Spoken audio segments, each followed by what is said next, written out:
Alright, everybody. How's everybody doing tonight? Let me get the stream shared up, and then we'll get straight into these games, and then we'll get switched over with the Wheelz fam. It's Saturday night, baby! And we got a killer coffee. 300 milligrams. Triple shot.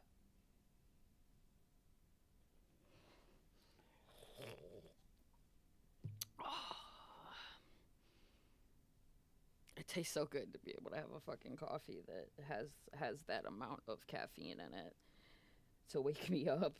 I fucking have been in and out of it all day. And that happens to me sometimes when I get like shitty sleep. So take a no. Alright, sharing it up. And then I set out on a new side quest today, guys. I would like to find these infused Kool-Aid packets. So I'm looking for them in my area. They're THC, they're Delta 9. They have like 500 milligrams in them per packet. So yeah, I would like to try that, you know? It's not even called Kool-Aid, it's called High Aid. I would like to try it. And then I think I found some nerd ropes.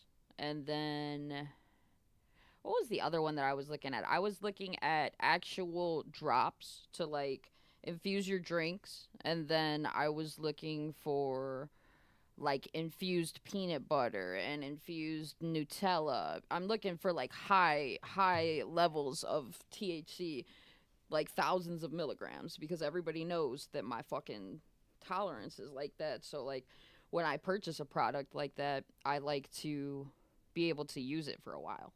So with these products, I've been seeing people use them, and I've seen them be able to have them for a while, you know, and they go a long way, and they're not anywhere near as much as some of the edibles that are advertised.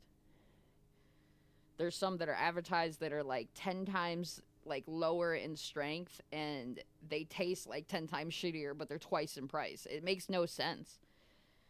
Like, unless you know your brands and stuff, like, you're pretty much cooked there.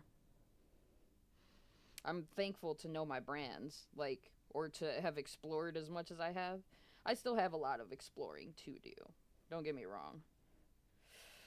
Ah! Fucking kidney. Give me a second, y'all. I know it's my kidney because I can feel it when I'm fucking back in my chair. It's been messing with me today. It's been giving me like a tingly feeling, like right by here, like a little lower. It's a weird tingly feeling. It's nerve pain though. It's I've learned that that's what it is. It feels like a kind of like phantom pain, or like electricity, but it's not there. So that's how it feels. I don't just have the leg spasms. I have shit like that happens in my body too, where I'll start like getting like a burning sensation, like in like, you know, like one of the areas of my vital organs, and I'll realize that my organ is fucking angry at the age of 28, and that is such like it's scary. I don't want to have to be worrying about that shit already. You know, like, so I'm trying to alleviate a lot of the pain without having to like turn to like bad shit pretty much. Like, so like I'm like using heating pads, sometimes I'm using cooling pads, sometimes I'm stretching, sometimes like it's weird. Sometimes I got to massage the area, but I have to massage it weirdly. It's like weird. Like I'll have to like sit there and like go through it like that, like, and I have to go in that like rhythm in order for the nerve pain to actually calm down. It's actually kind of crazy. I never thought that I'd deal with something like that, like at a young age. Said yes, feel like kicking kidneys and burning, but nothing wrong. Yeah, yep.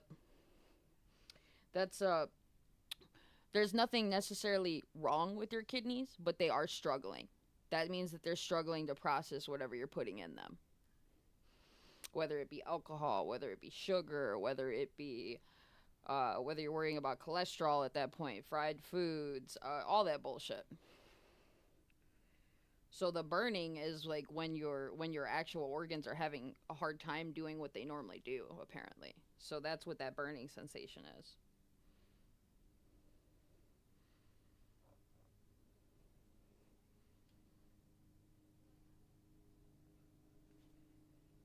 I know because it happens to me all the time, and I asked questions about it, and that's pretty much what they told me.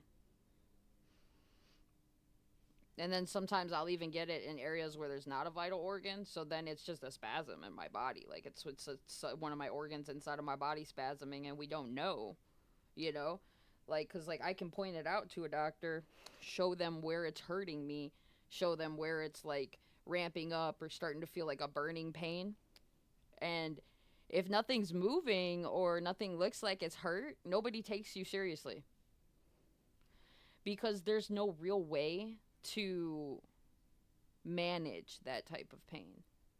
There's different types of pain. You know, different types of injuries get treated differently. Nerve pain most of the time gets treated with like a topical cream or not at all. Like an icy hot basically, or like a stronger version of it. And there's like nothing else that like works pretty much.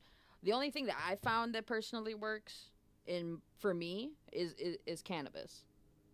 It makes it to where all of that kind of dies down for me, and to where I'm either not paying attention to it at that point, or it's just the symptoms just suppress when I smoke. So then I learned that, you know, because in high school you smoke weed to smoke weed, you know, like, but I started to realize that I use a lot of cannabis for like medicinal effects. Like I'll use it to stay awake, I'll use it to eat, I'll use it to put myself to sleep. I'll use it for my anxiety, I'll use it for my nerve pain. There's really so many benefits to it. And even when I can't eat sometimes because I can't feel half of my stomach. So sometimes I have a hard time eating, which is also why I have a lot of those protein shakes around. It's because if I can't fit a full meal in me and I still need that nutrients, I have to drink those. Kind of crazy.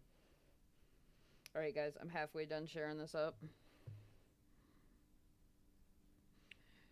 We're going to kick the shit out the CCV tonight, y'all. We going to beat it up. We're already chasing 7. You guys are absolutely fucking a bomb ass fucking community, y'all. Like, chef's kiss. All damn day. She said, hi, beautiful lady, and happy Mother's Day. Thank you so much. I think Mother's Day is tomorrow, right, guys? I told my mom that I was telling her Mother's Day tomorrow. Don't fucking tell me that. Hold on.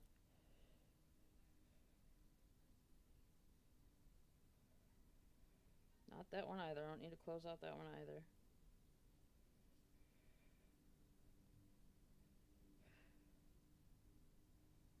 It is. It's tomorrow. You just scared the shit out of me. Whoo! I love my mama, so I make sure to tell her and do something for her every damn Mother's Day. Because it's Mother's Day weekend, pretty much. So that's probably why a lot of people say that. A lot of people normally just say it like the weekend of, just like Father's Day. No, you don't gotta apologize. I just said I was sitting there like, hmm? Did I miss a day? But thank you, I appreciate it.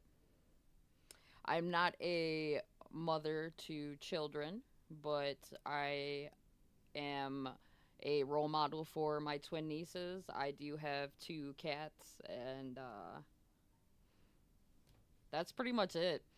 I never had kids, guys. I never had the opportunity. And then I always had my nieces, so there was like, I just didn't have kids. I had 2 that I was already fucking watching and going through life with, you know. You said 2 broke, so call my mom. Called her tomorrow. I'm gonna get my mom. She only asked for one thing. Cause I told her, I was like, I was like, pick out some gifts, pick out something. I was like, because I got her that copper tumbler that I told you guys I was going to get for her water for her birthday. And then I got her a greenhouse for spring to put outside. And I made her get the bigger one instead of, she was thinking of like this little tiny one. And I was like, no, no, no, no, no. Get a little bigger. I was like, I already know that you plant and shit, and you like to grow shit. I was like, get the big one or the medium one, and she was like, okay, thank you. But yeah, she asked for tacos tomorrow, so I'm gonna get her tacos and like guacamole and pico de gallo and stuff because she likes all that shit. I said, I know, right? I am the same way. I did miss a day. So next month, try to get my girlfriend, mom, and my grandma and aunt something. Let's go. Hey, dude, literally, even if you can't afford a really, really super nice gift, what I used to do when I was younger that I learned spoke volumes was think about stuff that they might need, that they've said that they need, that they haven't gotten in a while. And they keep saying something about, and they keep forgetting to get it. Think about them. Get them that thing. Like, or take them to their favorite restaurant, or, like, it doesn't always gotta be like a $20 box of chocolates and all that bullshit. Like, my mom already told me years ago just to not to not buy her chocolate, even though she loves chocolate. She was like, don't buy me chocolate until after Mother's Day, because then you could get it 50% off, and then I get double the chocolate. So tacos, you don't know until you had homemade tacos. Taco Bell is too expensive. I I know that you're I don't know if you know this. I'm half Irish and I'm half Hispanic. I know how to make authentic Mexican food. I know how to make like homemade sopes, all that shit, like chorizo and eggs, all that shit. Oh, maybe order something on Amazon. Send her like an essential oils kit, like like a bath kit, maybe something that like a girl would use. I never used to use all the smell goods and shit, really. I used to just get whatever I would get for myself, but I would always make sure that whoever I was dating, like, that I got, like, them, like, stuff like that. Like, to kind of, like, my love language is, like, is affection and making sure that you're taken care of. So, that's, like, a big thing for me. Like, that a lot of people, like, have never been able to, like, really get along. Like, a lot of people would rather be catered to and don't feel like they should cater or cater back to their partner, but that's the whole point is you're supposed to go all out for that person. It doesn't mean that you go all out money wise. It means that you go all out for them with attention. Like, you know? But for me, like, I cut up fruit. The same shit that I do for my nieces, y'all. I like to set a good example. I always buy them dinner. I always buy them their smell goods, their makeup. I always take them where they want to eat. I always, like, if I do get the chance and, like, I'm out of the room, like, I used to cut them up fruit when I could walk, and, like, when they were in the house, I'd come and bring them, like, bowls of fruit. I'd take them to the park, like, shit that, like, I noticed, like, other people weren't really doing for them, and they would ask. They would be like, we want to go to the park. I want to go to the park. And and so we lived, you used to have to walk, like, all the way to the beach to get to the big park. Because there was this park there that was, like, four playground sets, like, in one. And, yeah, man. I told y'all, I tried to be the biggest role model that I could for my nieces. Like, even, and don't get me wrong, I was a fun aunt too. If we were sitting there at like 2 or 3 a.m. and we were sitting up, you gotta stop flirting. I'm not flirting with nobody. No, I was saying that my love language is if I'm with someone is to take care of them. That's pretty much like what I do for my nieces. I never had kids. Like I said.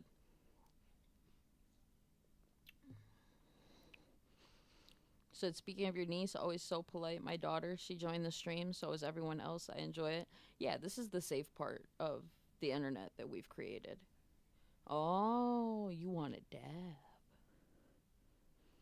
No, you're fine. You're fine. You're fine. I know you guys are just playing. I'm not. I'm not. I don't take any I don't think you guys are moving with malice intent at all. I think you guys are just being playful. It's okay. I did have somebody come in and say I was drunk last night just because I was singing Justin Bieber to my nieces. But this is what I'm saying, like about being with somebody. Like I will sing those songs for my nieces anywhere, anytime. Doesn't matter if it's online. Doesn't matter if it's in a group or a crowd of people. I'm doing it, you know, because they asked. And then they got older and they started demanding. They were like, "You can fucking do it now." And I'd be like, "Fuck." Alright,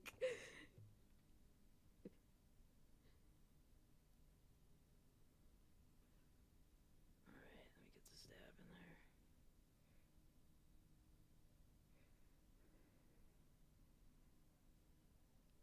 So I go rewatch. I missed that part.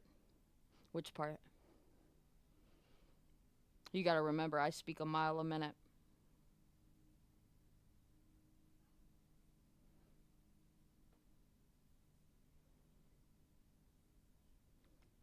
Oh, okay, okay. Or didn't hear the Justin Bieber said, "Yeah, you was drunk and high, but had a great voice, my guy."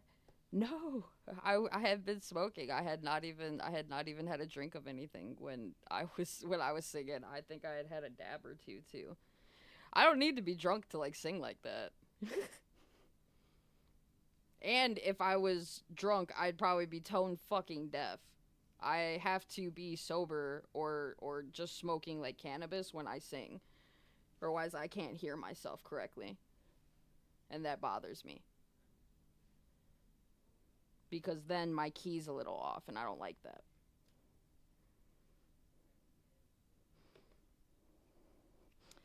But I did have a few shots last night after the fact. But I just had like 3 or 4 shots. It was nothing crazy. I don't get drunk. I don't know if you guys. I don't know if anybody's like paid attention to that here, but I don't get drunk like that. I don't even drink like that. I smoke like that. I don't drink like that though. He was messing with you, my guy. Yeah, I kind of figured. He said that I had a voice to me though. Yeah. Said a water bottle holder. I see it. No, no, this is just a water bottle by uh what the fuck is it called? The protein shake, and it's just by the mic stand. Nah, but I know you guys are messing with me. I know that you guys wouldn't compliment me and then come in and say some shit like that. Like I can tell the difference like most of the time now when people are joking online or being rude intentionally. Like I can kind of tell. So because some people like will say something to you and then like you won't realize that like it's like a dig or anything because they'll say it out of context or whatever. And you'll be like, "What are you talking about?" And then they'll start going in on you and they think they did something there. Like that don't really do shit.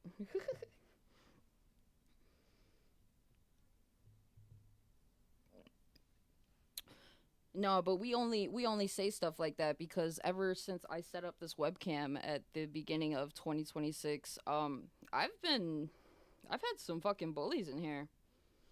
Like people commenting on my appearance, commenting about like how like I shouldn't want to be here. We had somebody that dug in on me for like an hour and a half one time.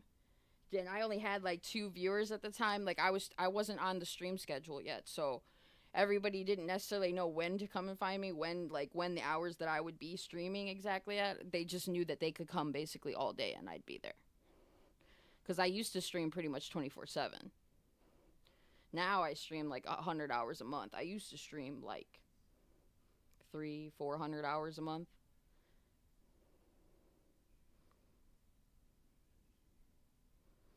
But yeah, I actually like Uncle hanging with Uncle Security.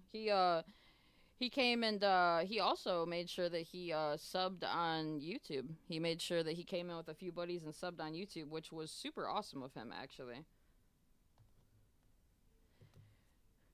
But yeah, I sang what was it? It came on and I was singing it, but then like I had like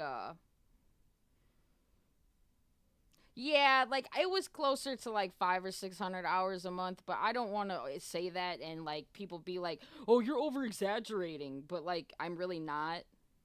So, because I think at one point I had the stream on for most of the time, even when I was asleep. So, and I would just play shit like for you guys when I was asleep, and I would let you guys know that it wasn't my content, so that you guys still had something to watch all the time.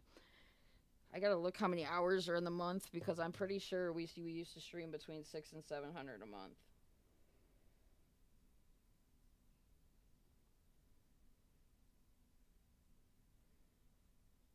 Yep, 730 hours. When I used to 24-hour stream, I used to stream for about 700 hours between 6 and 700. And I used to like live here. Like used to like never leave the room. You guys already probably don't think I leave the room, but I never left the room then at all. You said, "Geesh." You said, "I admit I can be a bit negative, but I don't try and tear people down. But I try to give them constructive criticism when I can because most people don't even want constructive criticism. It's not meant to be mean or rude, but to help it improve." Yeah. If I didn't know how to take constructive criticism, I wouldn't have lasted anywhere near as long as I have now. Like we celebrate 3 years in August. I wouldn't have made it if I would have gotten my feelings hurt or like, like I would have never made it. Along with like the self-doubt of not having the viewership every day, I wouldn't have made it. Like, so you guys got to remember, I've said this before on here. I'm in a wheelchair and I have been the meanest person to myself. There's nothing that nobody can really say to me that's going to hurt me because I've already been through some of the darkest days in my life and made it out of them.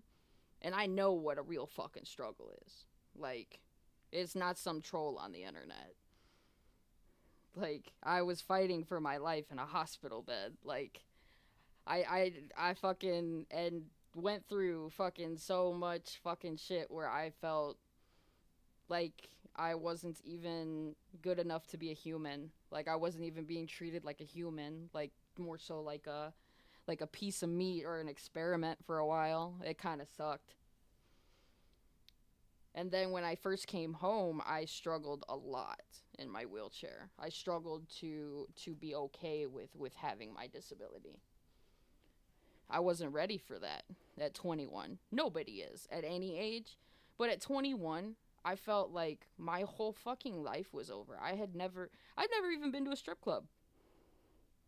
Not that I want to go to one. It's just I'm just putting it out there. I've literally I haven't not lived. I've been to less than 10 bars in my whole entire life. Like I fucking have not really been to like too many concerts. I haven't traveled the world that much. Like I didn't really get to do any of that. I was working up into my career and I was trying to work into a store manager position where I could build up the type of money that I needed to start traveling the world and to start like giving myself like a better life, better cars, better places to live. All that got kind of cut short for me. Like I worked from 16 to 21, like straight. Like I like never from the age that I was eligible to work, I worked. And I never ever stopped. You said, "Okay, fine, I will say it. Just don't blame me and don't take it like I really want anything." Huh? I don't I don't think that you want anything from me. I just assume that you enjoy watching the stream. That's all. And I don't blame anybody. Like I said, constructive criticism is constructive criticism. You either know how to take it or you don't. See here, give you are the most beautiful lady in a wheelchair. Thank you. I appreciate it, guys. You guys got to remember, I didn't put up a webcam for like 2 years because I was still losing weight and like getting used to being in the wheelchair too. So like I wasn't okay for a while. Everybody kind of knew that though about the in the community. They knew that I wasn't okay, that I didn't feel okay about my appearance. See, here goes, not gives. He said, "I never got to work, had my wreck, talk about getting cheated." That's what I'm saying. Like I like literally like was about to get like I said, I worked at Auntie Anne's. I made pretzels, hand making them, throwing them up in the air and shit. I was the assistant manager of the store. I was about to get my own store, and we were returning back to work the next day after COVID had like kind of like sufficed and they were letting people go back to work. Literally the night before everything opened back up is when it happened to me. So that's when my life just got cut like short, and it happened in the middle of the pandemic. So we had already been basically inside for like what, like a year or 2 years, and we had been struggling, and like everybody like really wasn't allowed to go outside, places weren't really open, people were getting really sick. So that happened to me in the middle of that. So it was even more depressing because like I really did not get to live a fucking normal life. Like past like the age of like I just worked to pay my bills like on my apartment and my car, and I had my dog at home, and that was all I remember. Um like I said, I worked every day, and I at one point was working two jobs. Remember I told you guys that I worked for a year straight. One year I took the second job on the weekends, the 2 days that I had off from the other job. And my boss realistically was like, do you think that you can keep this type of like work ethic up? And I was like, I'm not tired yet. I was like, so I said, and I keep showing up to work. I said, I'm not burnt out. So I was like, just leave me alone until I am. I said, and then we'll figure it out. And it took about a full year of working 7 days a week for me to be like, like I think I'm gonna let go of the second job finally. Like, like I felt like I had like built up some extra cheddar to like feel like safer, like financially safer. So got you what you're saying too. But just in position to work, called me 2 hours before rec. I don't know it until future boss saw me in the hospital. Oh, I had some crazy shit like that happen too. Because I worked in the food court area, I knew a lot of the other workers from the other like fast food places, because I was the janitor there for, or I was the custodian for 3 years, remember? So everybody had known me because I had to give them like trays, like because I would clean like the tables in the cafeteria pretty much. And I would take out the garbage, and I would make sure that those places were taken care of. So like kind of everybody kind of knew me. So that was pretty cool. But the night of my accident, apparently one of the girls that worked in the coffee shop across from us, it was Gloria Jeans, and I had known her from, I had actually known this girl for a while. I had known her from like high school times. She had dated one of my friends or somebody that like I knew, and so she knew me like because of that. And I guess that when they brought me in, because remember I got airlifted, but they had to stabilize me at the first hospital before they could air fly me to IU in Chicago. Um, it was pretty insane actually. But I guess the girl had seen me, like she had seen them bring me in on a stretcher and didn't know like the extent of my injuries. So she's the one that told my boss that I didn't call off, that I'm actually like in the hospital and something crazy happened to me, because like I said, that was the first day of work that I technically ever missed at that job. I worked every day, always came to work, always came into work if somebody called off. Literally, they would call me on my off days if somebody would want to leave early or be sick, and they'd be like, do you just want to come cover these hours? And I'd be like, yeah, send them home. Boom. I'll be right there.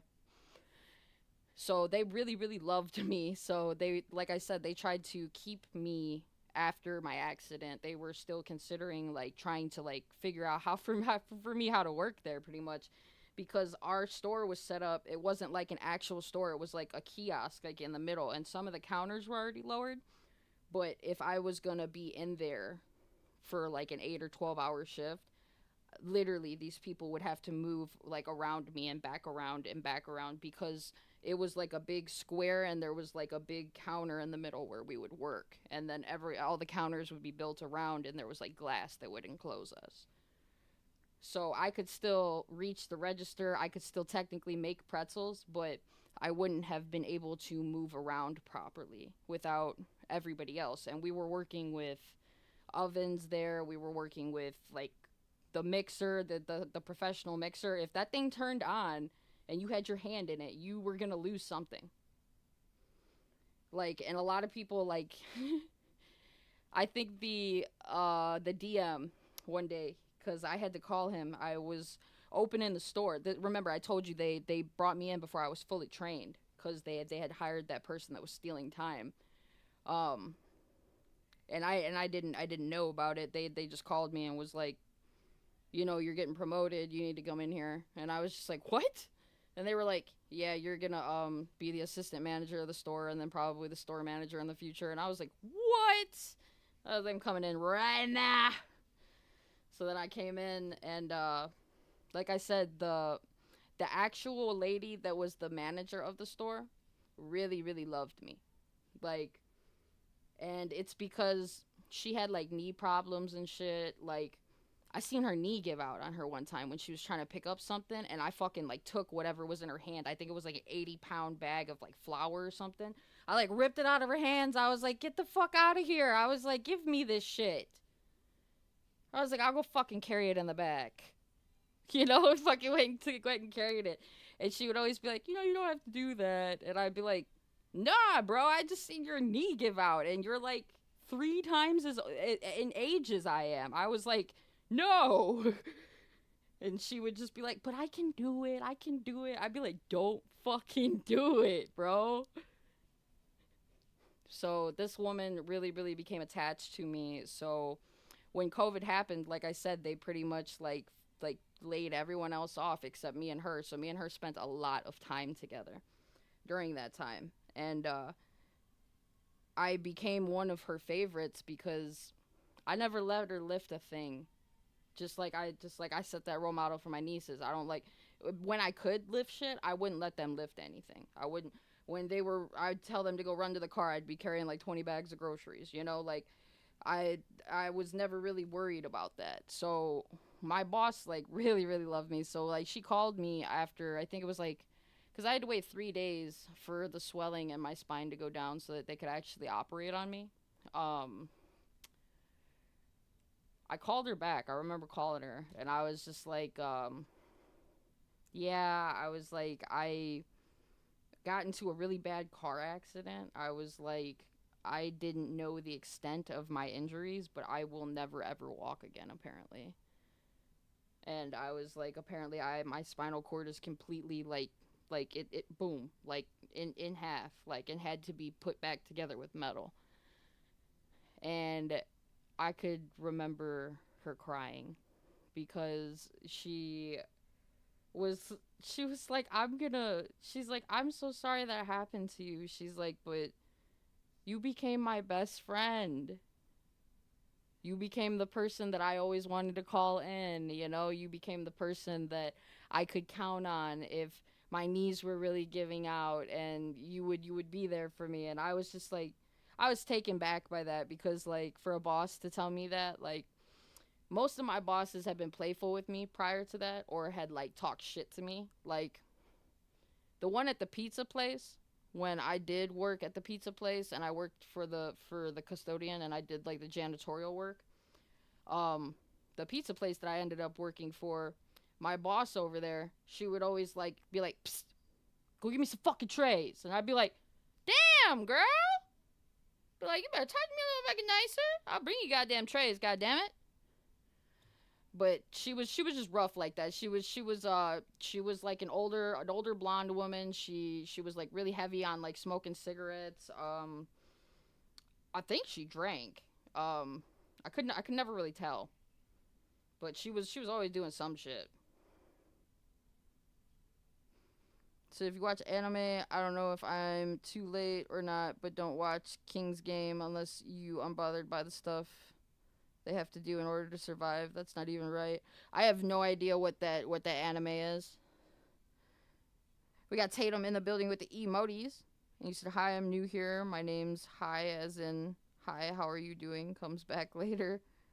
Hi, my name's Tim Tom Rick, kinda like Tom Dick and Harry, but it's Tim Tom Rick. I fucking did. Oh, I just had pain. Give me a second. It was on the side of my fucking...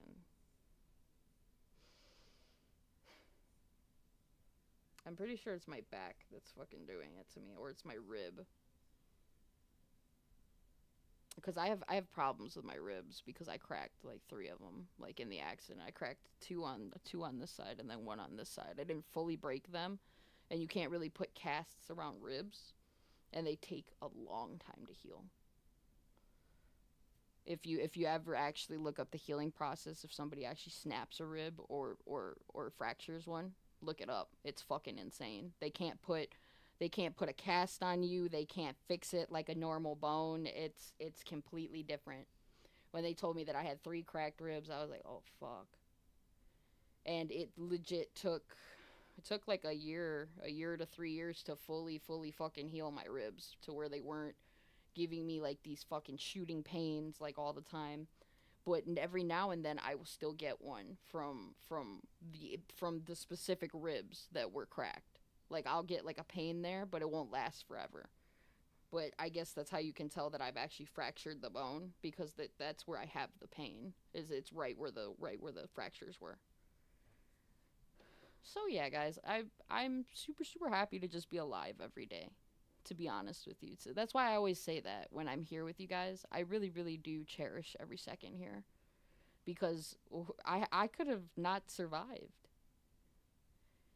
I will make a video one day maybe showing the vehicle and like showing like the progress of my injury, but once I show you guys that car, you guys aren't going to know how I'm alive. You guys are going to be like, that doesn't look like a car anymore. How did you survive?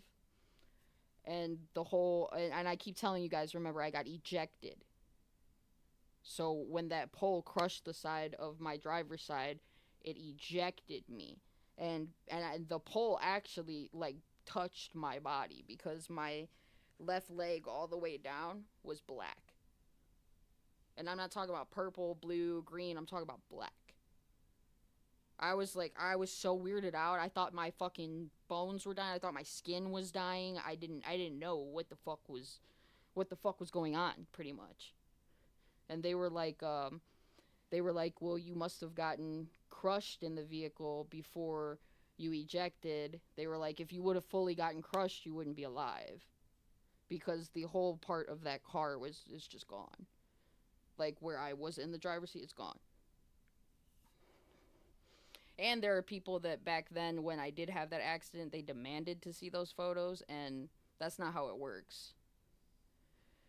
There were people that were like trying to like get those photos that like were like blaming me. Like they were like, well, this is your fault at the end of the day. And I was like, no, it's not.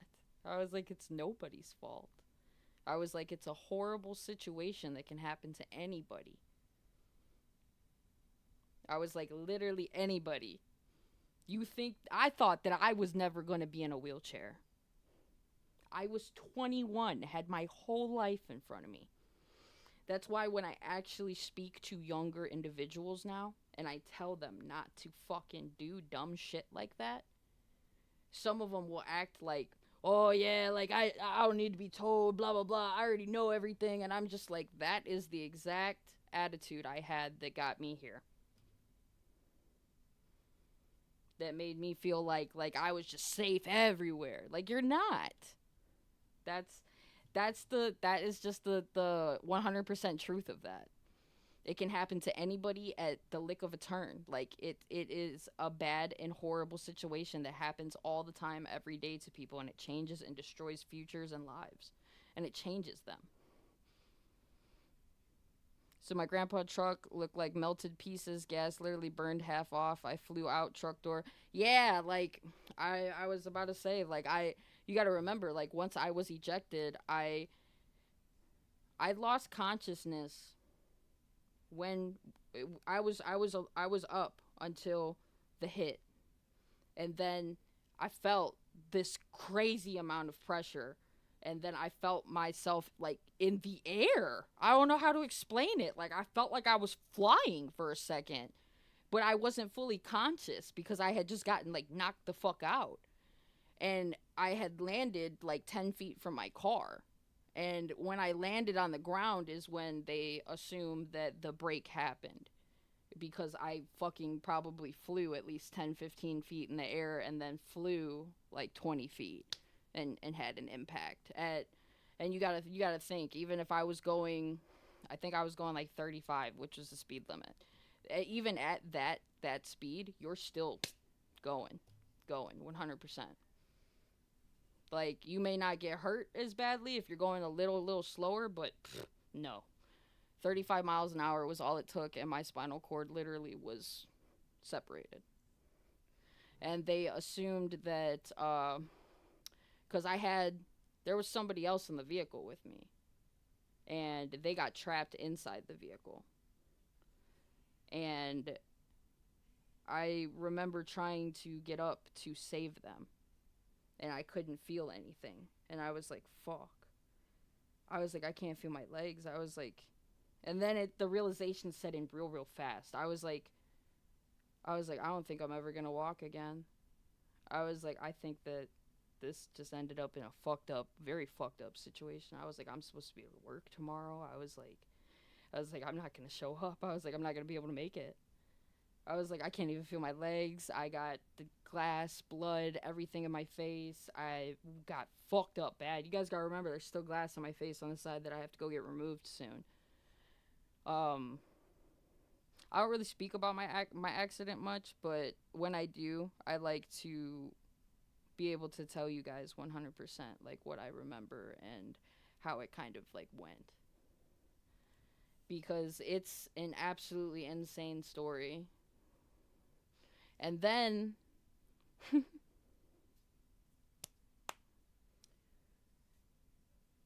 a lot of people don't know this. It's not me that crashed. Somebody pulled my wheel. Like, literally, like, yanked my wheel because they were drunk.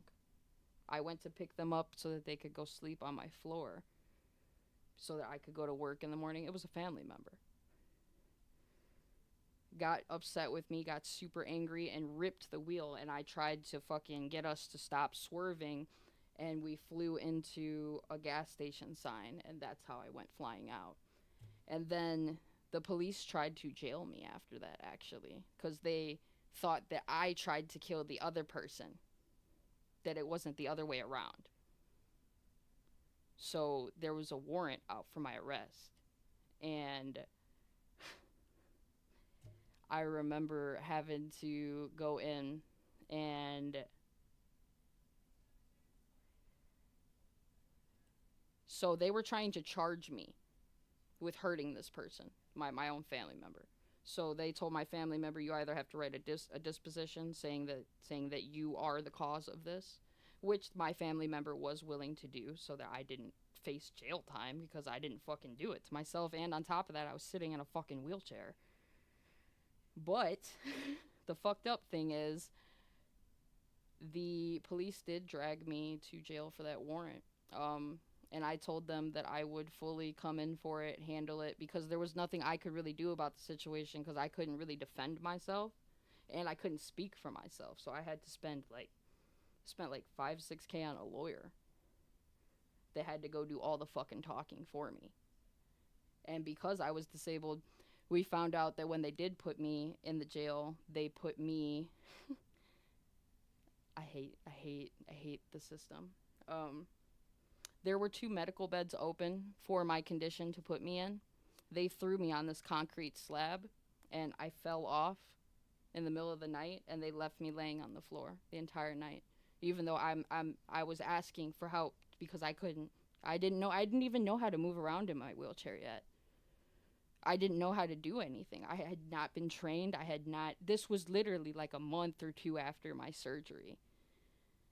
And I was like, I have a lawyer handling this. I was like, there is really no reason to fucking take me. I was like, we can go and fucking handle it, and I'll pay whatever fees. No, dude. But I did know one thing. I knew that they had to transport me in an ambulance by law. So here's where they fucked up. They had to take me to the hospital because they could not I told them they couldn't care for my condition in there. I was going to die in the jail, and they could legally not keep me there if they couldn't take care of me. So they had me sitting in a hospital, and then they told me that my family bailed me out and that I needed to get in this car because they didn't have an ambulance ready, and that I was going to get to leave as soon as I got to the jail, that everything had been handled. They threw me in the back of a squad car to bring me back, which was illegal. And they didn't know that I knew that as soon as they I knew what they were doing as soon as they did it. So we get to the jail, and then they're like, "Oh yeah, you're not going home." I was like, "Well, you guys just committed a crime." I was like, "And I'm still here, and you're still committing the crime."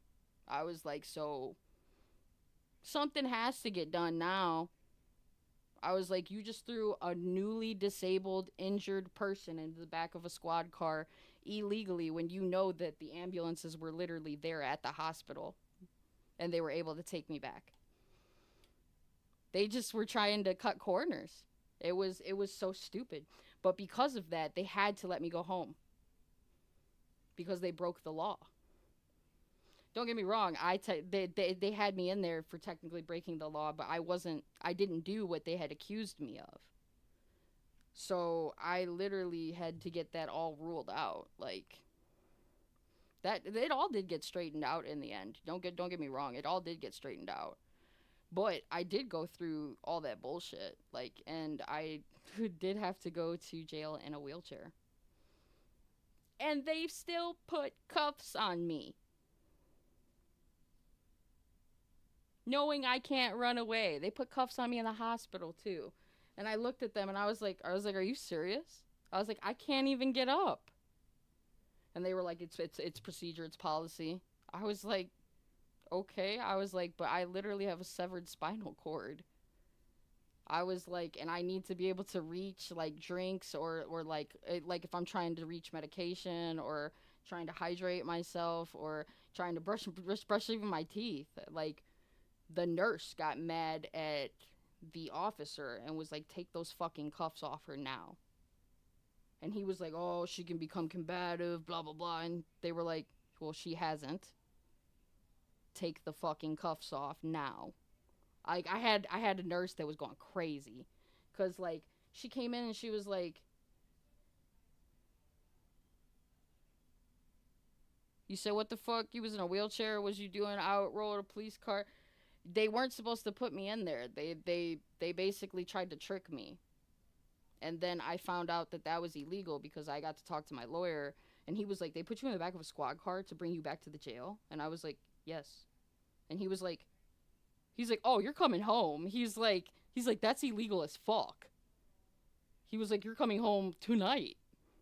And I was like, "Oh." I was like, "Well, thanks." And my lawyer the entire time was so funny because he was like, "This is such a fucked up situation." And then it came out later the police hid dash like they had a camera that like looked down like at the road, I guess, and that caught my accident and that showed somebody ripping my wheel and us fucking crashing, and the law was still trying to charge me. And then once my lawyer had found out that that video existed, everything changed. Cuz he was like somebody called me. He's like, "And there's a video proving that your story is 100% true." I said, "I haven't been lying." I said, "Everybody's been accusing me of lying about this." I said, "I'm so happy that there's actually footage proving that I didn't fucking do this." Because it was literally my word against the entire fucking police force, the entire fucking whoever was dealing with the case. Like, nobody believed me. But it's also fucked up because they had that video. They knew that I was telling the truth. You have to think about that at the end of the day. They tried to screw me and put me in jail for like 5-10 years over this. And the case had to get thrown out because they technically tampered with evidence. You can't fucking hide that shit.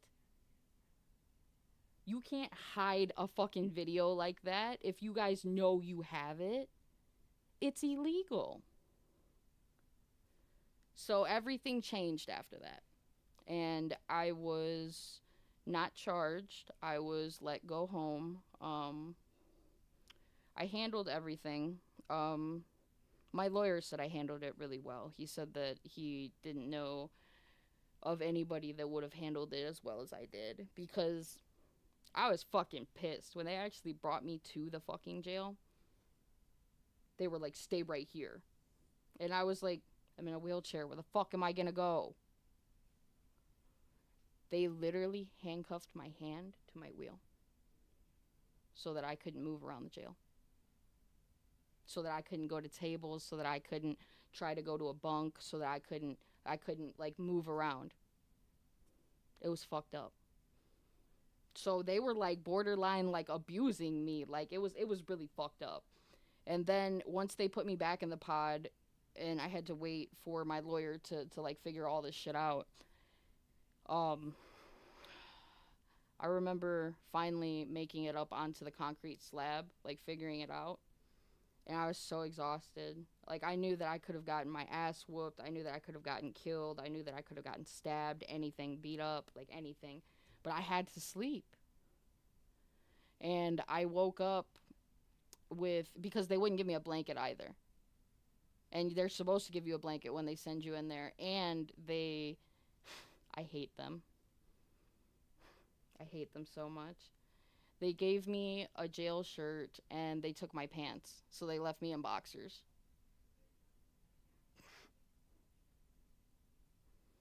I was so pissed off.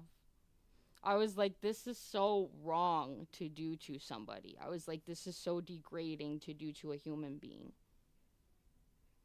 I was like, I can't even walk and you guys are taking my pants. And these are the workers at the jail, not the fucking inmates. So I woke up still in my boxers, still with this fucking jail shirt on, and I had a cover over me, and I like tried to sit up. I had trouble because I didn't know I didn't really use anything yet. And there was this older woman that was sitting by me, and she was way older, and I was like, what the fuck? Because she even made sure my food didn't get touched. That don't happen in jail. If anybody is watching my stream and you guys have ever been in any trouble, you know that does not happen in jail. It's very, very rare. So basically, an OG protected me because I was disabled and I was pretty much helpless, and pretty much anybody that would have attacked me in the jail would have literally been killed, because you would have been. It's right next to like messing with children, like you're messing with the elderly, like the elderly and disabled at that point. So it's like the same thing to all the other inmates. So I woke up, I looked at her, and I was like, thank you. I was like, do you need your blanket back? Because it wasn't my blanket, it was hers.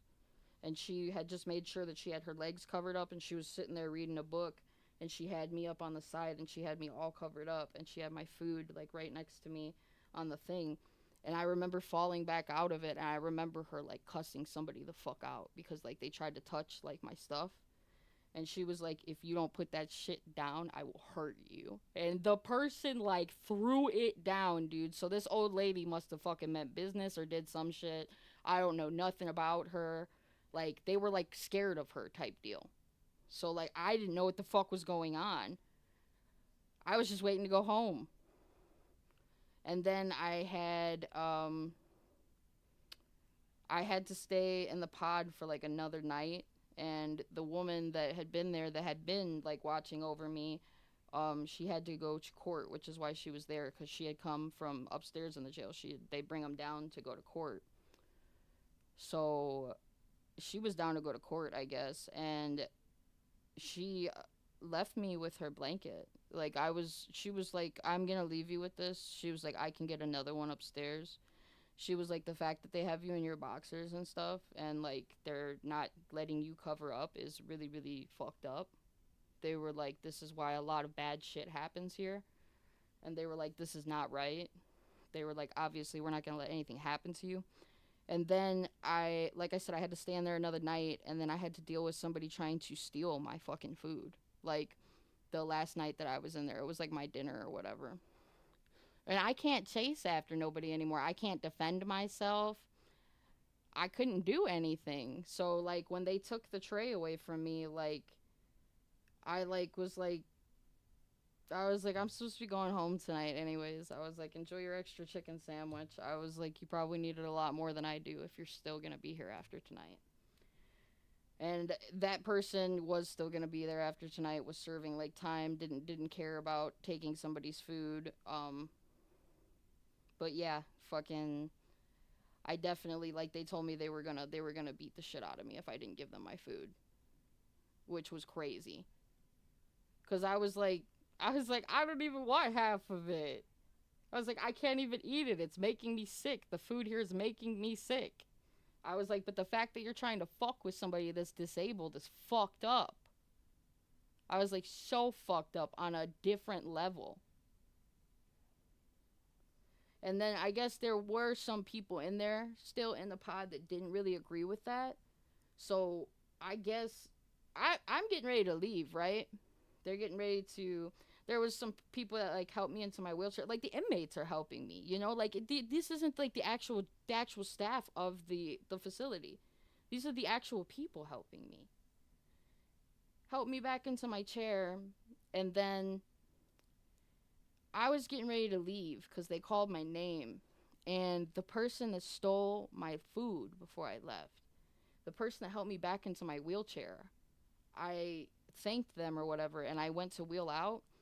And I literally heard the crack of their hand hitting this person's face.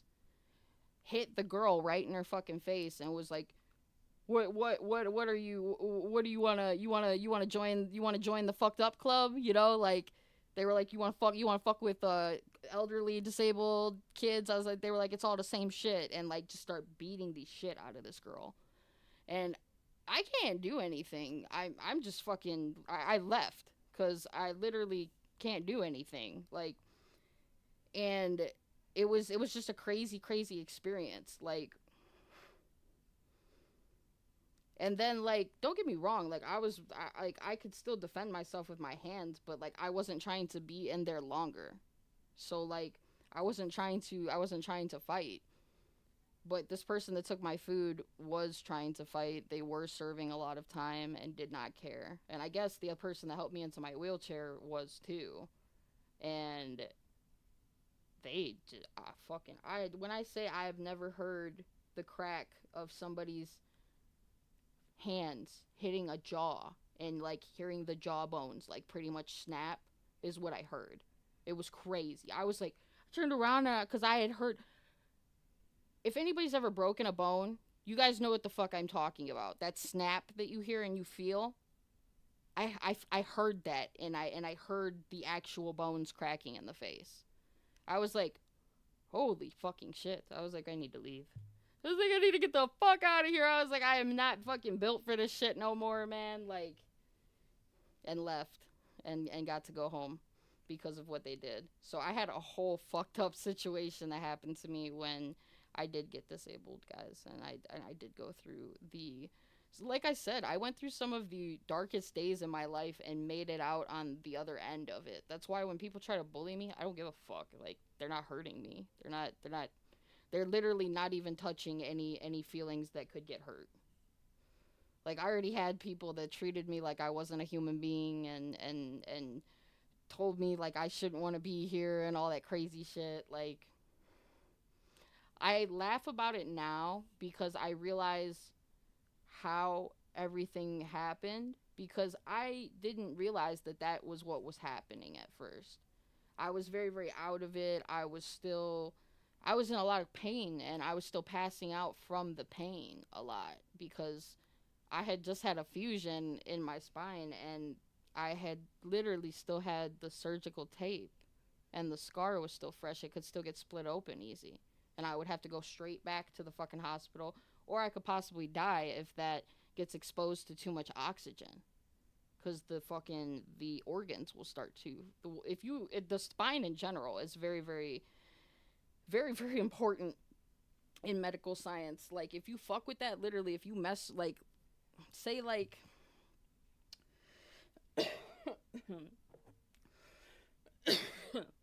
say they're trying to fuse you and they, like, fuck up putting in, like, one of those pieces of metal, you can die.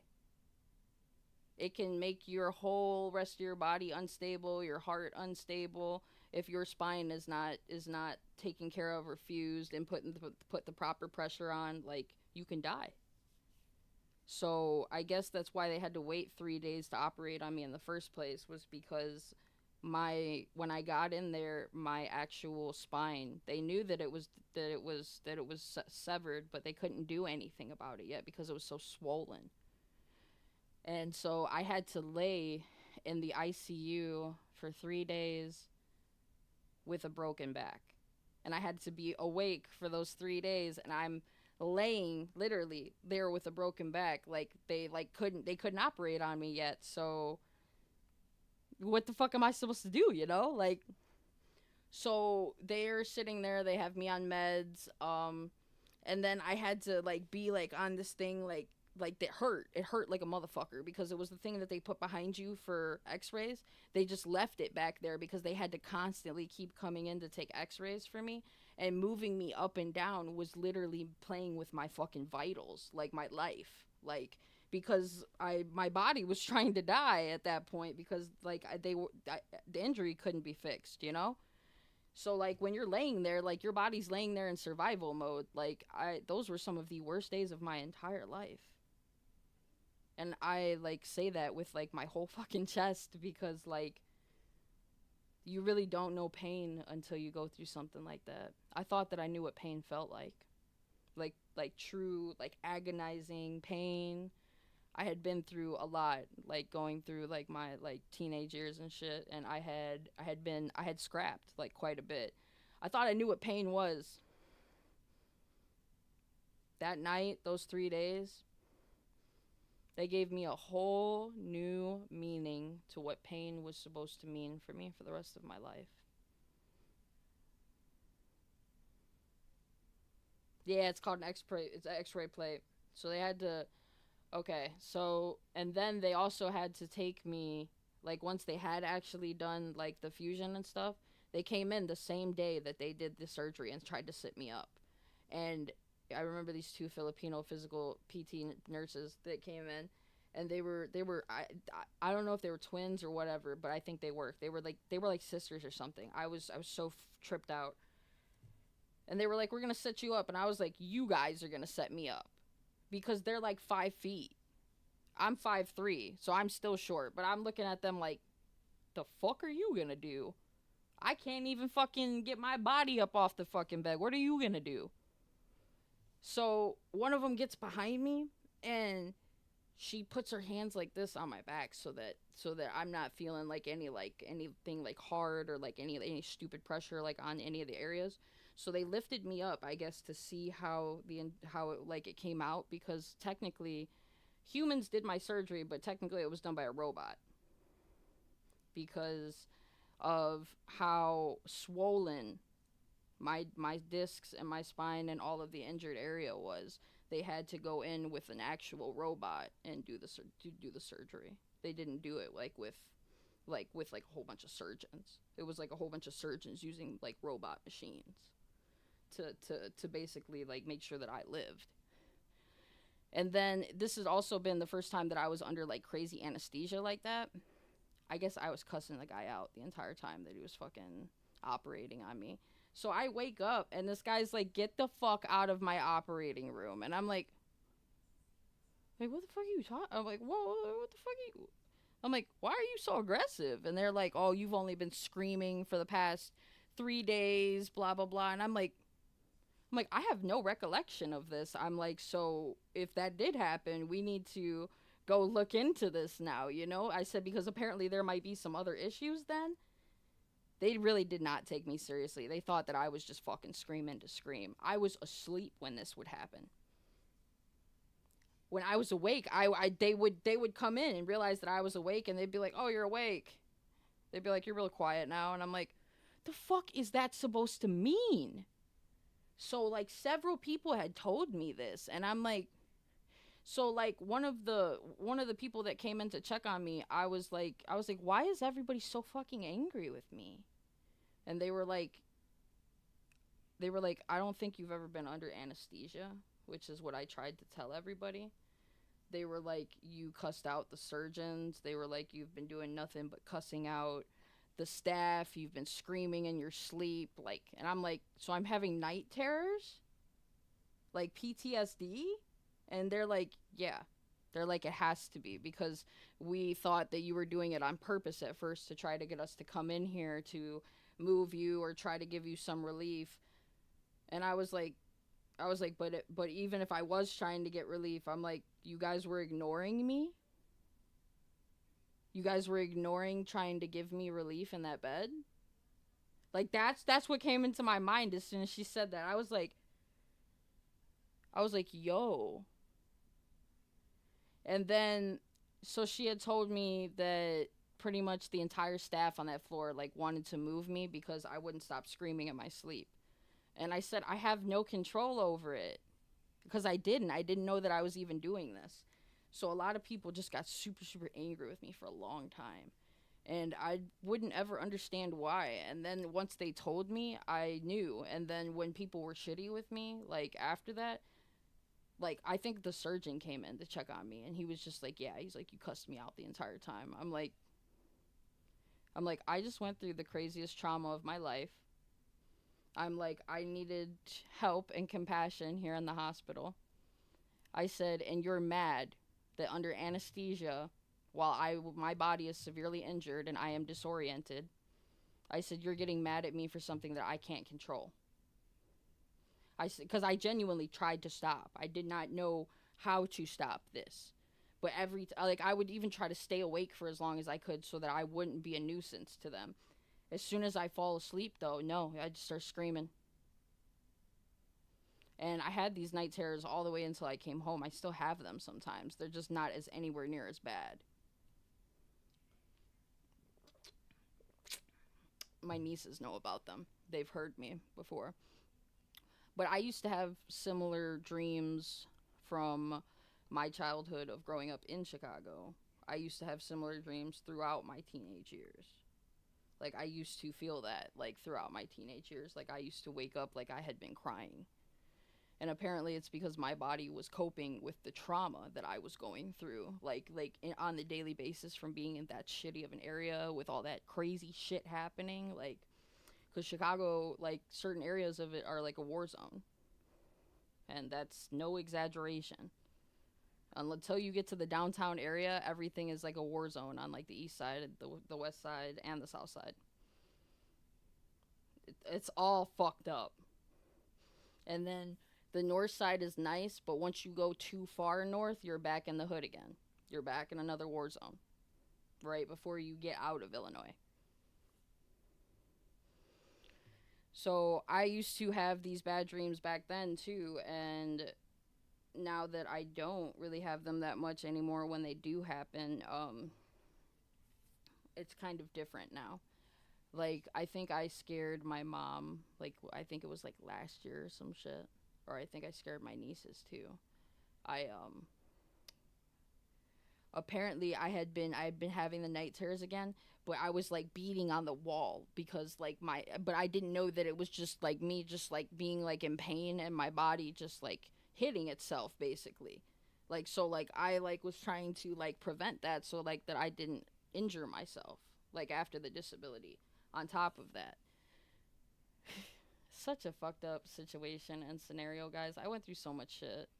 Like, so that's why, like, I'm so happy to be where I am now, and I'm so thankful to just be alive every day. Because I could have not made it out of all of that. And this life is a hard life, but it's a life worth living. I'll tell you that right now. There's a lot of people that tell me there's just like, I wouldn't be able to live your life.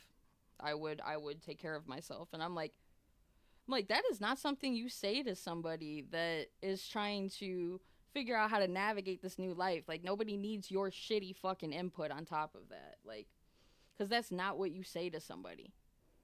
You never say that to somebody. I don't know, man. Fucking, I learned a lot during those years, during my first years. And like I said, everything's starting to, like, settle down a little bit. But my condition is starting to set in a little bit more. And I am having to. I'm getting to kind of get back to a little bit of my life. Like, I will be able to drive again one day, just with hand controls, and I'll have to learn how to transfer in and out of a car, which is kind of what we're working on right now, along with me learning the music program. Like I said, guys, these are parts of my life that I thought were gone forever, that I thought that I was never ever gonna see again. So to even be able to have the chance of even having some of those things back really, really means a lot to me. You know, if I can gain those things back, it'll make me feel a lot better. But yeah, if you ever come across somebody disabled, don't ever tell them that you wouldn't know what to do if you were them, or that you couldn't do it, because they already don't know if they can do it. They're not given a choice. Because I have people constantly that tell me, "How do you do it?" I have no choice. How do you do it? I don't know. I don't have a choice. I just do it. That's just what it is. That's what my life is. So I get up every day with that mindset now. So that's why whenever people say that, it's a simple answer that I tell them. And they're like, "Oh." Like kind of like put offish that like I even like said that, you know? You said, "Don't take wrong way. I mean, good intentions, but you taught me how to relive. I was down, but you said, hey, life worth living, buddy." Yeah, that's what I'm saying. Like, I had to tell myself that. Like, I had to tell myself that, too. When all this shit happened to me. Because people were acting like it was a fucking choice. Like, you can choose to do it or not. And I'm like, that's not really how it works. I said, I still need to get up every day and try to live a life. I said, I can't just rot in a bed for the rest of my life. I said, I'll die. I said, so there's no point. I said, what was the point in giving me the second chance at that point, you know? Or me getting the second chance. But I am super, super, super, super grateful to be here, to be able to be here with you guys every day, to be able to be making content every day for you guys is just, it hits so much differently for me now because, like I said, you guys also taught me that it was a life worth living. You got to remember when I was down and I really didn't know what to do with myself and I was super depressed, and don't get me wrong, I'm getting on the game every day for distraction and shit, but like I was going through some shit for a long time, and I'm so happy to be able to say that I'm not anymore. And to be able to say that like I can really actually enjoy my time with my community now is like, it hits different. It hits completely different. And the fact that I get to get up every day and I get to be with you guys, like, this is what people kind of like remind me of, like when they finally do come to see me. They're like, it's crazy, dude. They're like, you completely came out on the other side of it. You have something to do every day. You made sure. I was like, and then my only response is, I had no choice. So what do? You either do or don't. I did. I choose to go out and do. Because I had two nieces that didn't want me to quit. I had a mom that didn't want me to quit. Like, I didn't want to quit. The fact that I wanted to get up every day and go to physical therapy and still like try to figure it out. Like, I used to have this physical therapist when I first got hurt. They gave me the young guy because they were like, you're the youngest person in here. They're like, so we're gonna give you the youngest physical therapist. And I was like, okay, you know, not realizing that this guy was gonna change my life in a different way. Super young guy. You could tell all the women in the fucking staff like could like them, and he would just come in and he'd be like, "You ready? You ready?" And I'd be like, "I honestly don't know." And he would like tell me. He would be like, okay, well, if you don't feel like you have the energy today, let's just get you out of bed. Let's go put you on the mat. he was like, "Well, how about we work on your core strength?" He's like, "I came up with this process for spinal cord injuries to work on their core strength without having to do this intense physical therapy." And I was like, "How?" And he was like, "You're gonna laugh." He's like, you're gonna think that I'm childish. He's like, "I'm gonna blow a glove up like a balloon." He's like, "And we're gonna play with it in the air." He's like, "And when it comes down," he's like, "you're gonna reach off to this side or that side." He's like, "And you're gonna hit it back to me like a volleyball." And I was like, "Okay." And this was something that kind of distracted me. He made it like a game for me so that I didn't have to focus on the pain necessarily. And I also didn't realize that in the beginning of my physical therapy, I didn't know anything about medications. So it turns out when I was in all that pain, they were trying to give me like medication for my pain.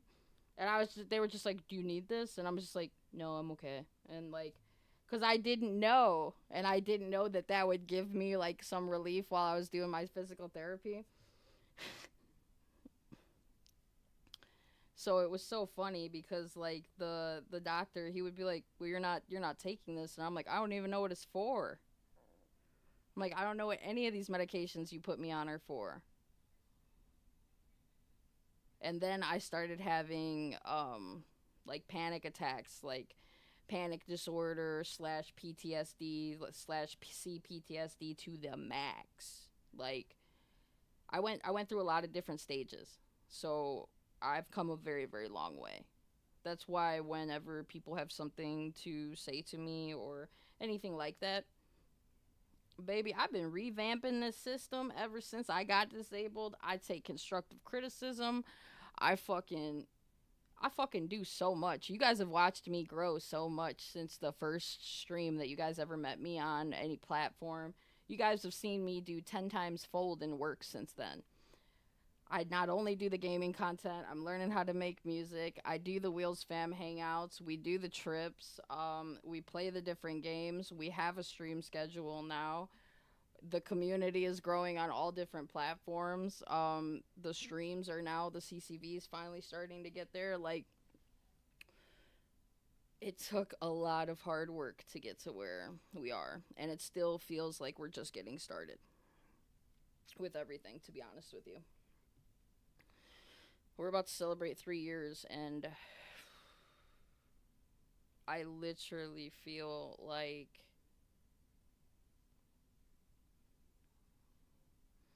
we're just getting started. Like we haven't even like really made like a dent, you know, in like the abilities that I can do now because I have the time. A lot of people would like laugh at me when I'd be like, I'm going to get into all these different hobbies now that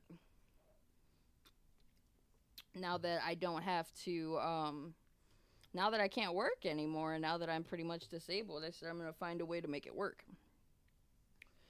Like I told you guys, I was laughed at a lot. Things were not really taken seriously. But my nieces and Lone were there. And they were like, no, they were like, you deserve to go and try streaming. You're good at the games you play. We're always playing every night anyways.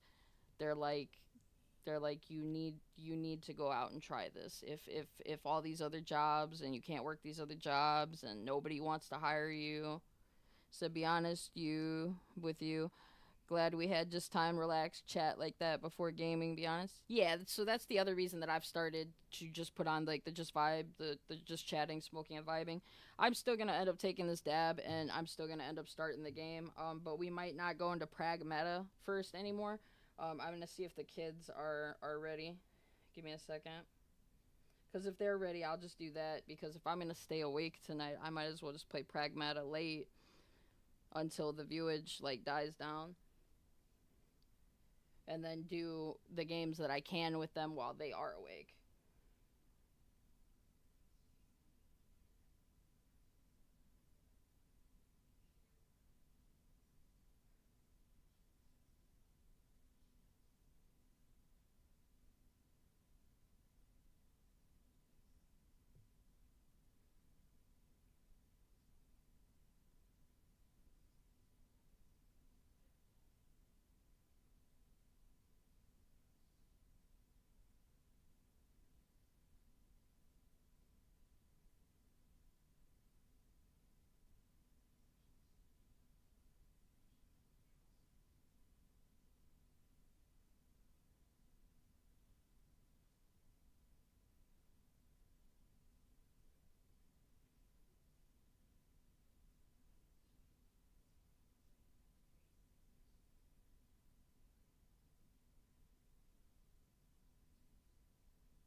Alright.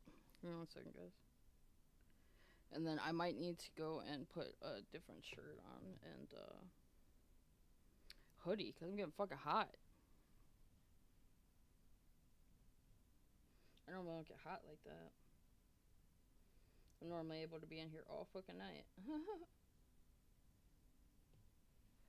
Alright.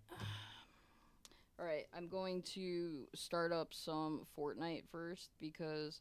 Here, let me see if Psycho's in here. Psycho! Rose, are you in this stream right now? Are you guys watching?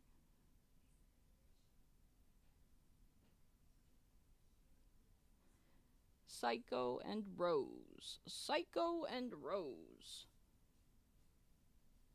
I kind of have a hard time believing that they're not in my fucking chat. I'm about to message. Give me a second. I was about to say, bro, I fucking knew it, dude. I was like, I feel the eyes. I'm fucking dead right now. That's what I just said. I was like, I have a hard time not believing that they're not in the stream. I'm fucking dead. Alright, if you're smoking still, I'm gonna turn on Pragmata for a little bit first, and then we'll turn on some Fortnite. And I'll stay up late with you guys tonight, because it's Saturday night. But let me go put a new shirt on, because this fucking hoodie is making me fucking hot. I can't be fucking hot! Fucking get overheated, and I'm sitting in front of a whole fucking arsenal of heat. So give me a second.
Alright, I feel a lot better.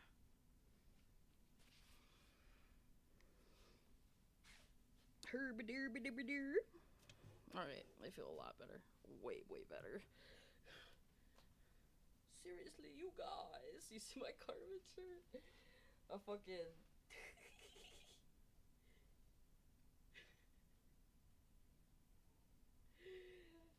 Can you picture him saying it?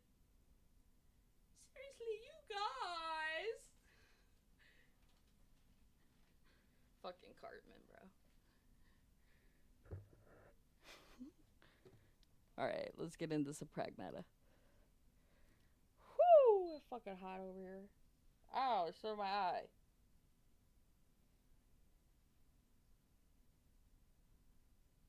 Ow.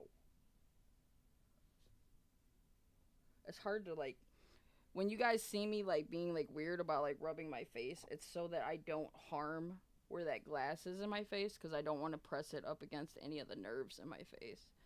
I'm very concerned about that because it hurts from time to time. And I don't know if you guys can see it, but it's like right there. That's my finger going over it.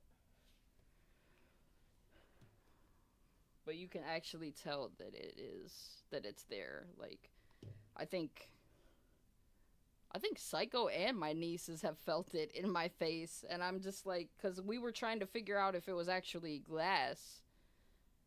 This last time before I actually go and get my face fucking cut open, because I had each of them feel it. I was like, this does feel like a fucking object in my face, right, and not scar tissue. So then my nieces came over and they were like, let me touch you, and they were fucking making sure that, because one of them was like, I think this might be scar tissue, and I was like, but feel the jagged edges, kind of like the points. And then my other niece was like, yeah, this does feel like glass. Oh, okay, you didn't. Okay, then it was just the girls that were fucking, they were, because I had them feel it so that we could tell if it was actually glass. Before I actually go and get my fucking face cut open, because they're gonna have to do it like a surgery. Like I literally have to get a dermatologist involved and then a plastic surgeon to make sure that they don't scar up my face. I guess it's like a big part of it.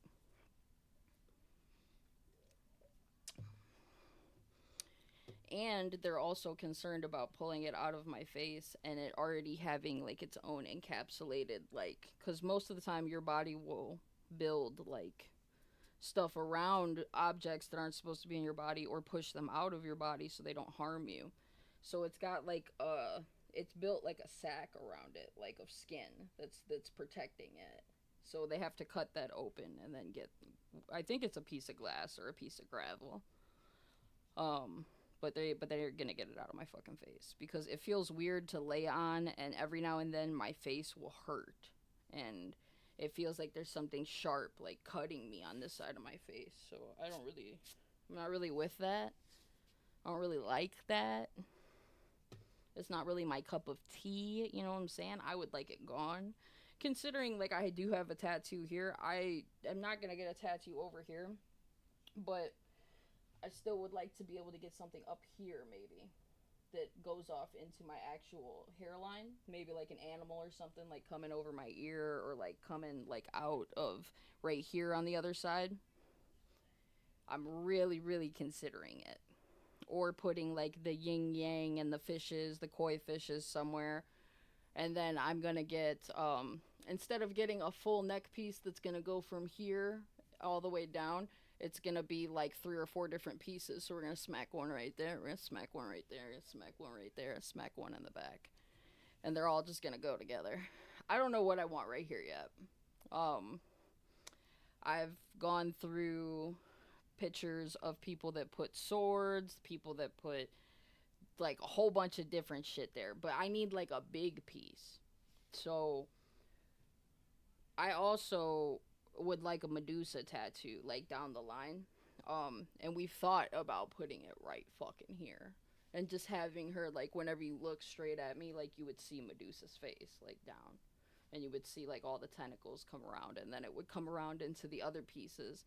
And then the back piece, I don't know what I'm gonna put there. I might put a quote back there or something. Because I'm always wearing a hat, and I always have that part of my head shaved. So, like, you might as well put something in there that looks cool. But yeah, so I do have a couple of different plans that I would like to do throughout the next year or two. I think that I'm gonna start covering myself with ink. Um, I would like to have my arms fully covered, fully filled in. There's actually tattoos on this one too. I just can't fucking turn them. There they go. They go all the way up too. And then there's a little spaceship right there. Um, but yeah, I would like to have it all come up into a chest piece, and then I would like them to also do my legs. I want to be tatted. I've always wanted to be tatted ever since I was like really, really young. And I always made sure to get my tattoos in black or white, except my face tattoo, because this one was for my grandmother. And the lavender is like her favorite color. But everything else, I made it to where my nieces could color it in with markers if they wanted to. Like literally, I didn't have them fill this in so that they could color it. Same with this, they could color it. So when they were younger, if they wanted to use like markers and shit, like I would just have them use them on me. Like especially when we would be like going places, like so they didn't have the urge to draw on the walls. I would have them draw on me, like with like sharpies and stuff. Like they would fill in like my tattoos or whatever, and they kind of liked that. Like growing up, I guess that was like a cool auntie thing to do for them. Like, cause they definitely colored my shit in like a few times. When they were younger, they colored this one in completely black, and then they colored it like multiple colors before too. And then over here has actually got some lavender in it too, because it's my grandmother's name. But I had to get a certain part of it redone, and then the spaceship they're able to fill that one in too. It's got crystals coming out the bottom of it. But yeah, I'm gonna get some more tattoos. I'm just kind of planning them out because I don't want a bunch of like little pieces. They gotta like, even if you connect them together, I just don't want them to look like shit and them to look like all scattered. So I want like big pieces.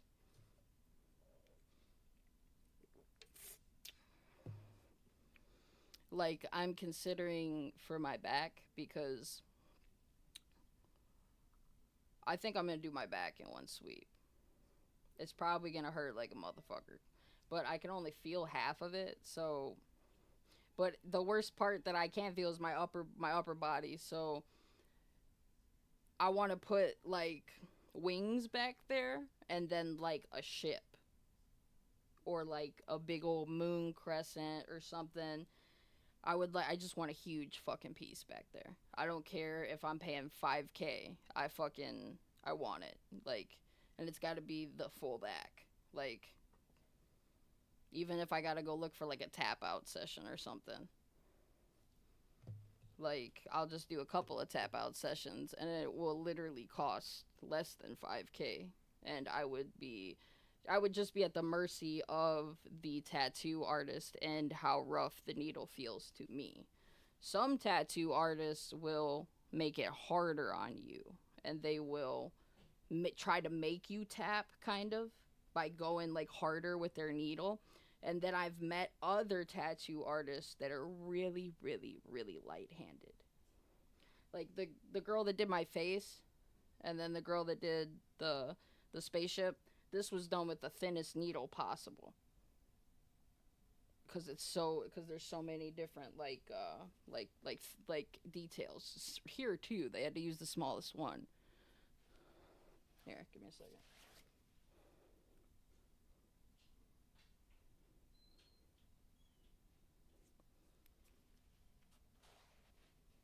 So yeah, they fucking.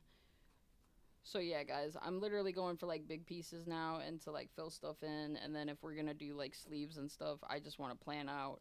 I'd rather plan the sleeves out and then fucking put them in there, and then fill up everything, and then have like a whole bunch of big pieces everywhere instead of like a little like scribble everywhere. I don't want to look like a scribble book. I just don't. Some people do. I don't. I don't want a whole bunch of little pieces that look like shit when you connect them. There's certain people that scatter those small tattoos that they don't look bad on.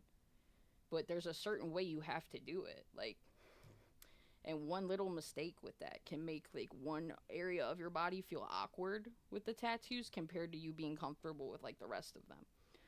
So that's why I said like if I do it, like it's gonna be the full back and like big pieces.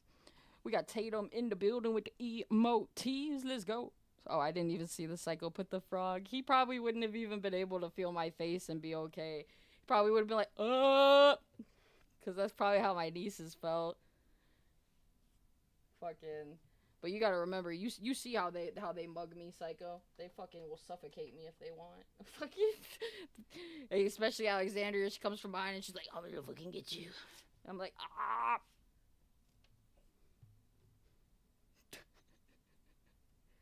And this is true shit too. Like, I just don't touch people's faces. I'm dead. Maybe that's why you. Maybe that's why you didn't. But we were just trying to see. Like, I think you were here though when they were doing it because we were trying to make sure that there's actually something in my face. I don't like touching people's faces either. Fucking, I'm not like that either. Like, but if somebody's like, you know, can you help me with something real quick? I'm like, fine. You know, like. But yeah, fucking. When Alexandria told me that she did think it was glass, I do think it's glass. Angel kind of felt it, and she was like, I kind of can't tell, I kind of can. And then Alexandria was like, oh yeah, no, I feel the jagged edges here. She's like, that might be glass.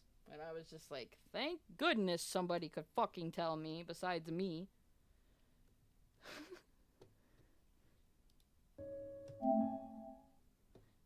Pragmata.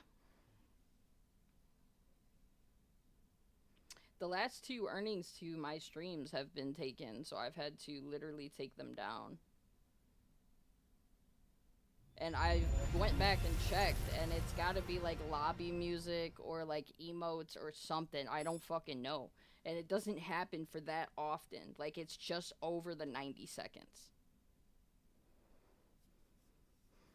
You said, for your information, dogs bark 200 times a day, but that's just a rough estimate. I was about to say my dogs bark way more than 200 times a day, I think. but I do like the dad joke that you did there. That was pretty good. So yeah, nah, even like that, my OG asked me a few times to help with her piercing, and I tried, but I didn't like my hands touching her face. I'm fucking dead, bro. You wouldn't have even had to touch my face, technically. What I had them do was just touch the spot, and I was like, can you tell me if that's an object? And they were like, yeah. But I don't like to get too close to people either like that.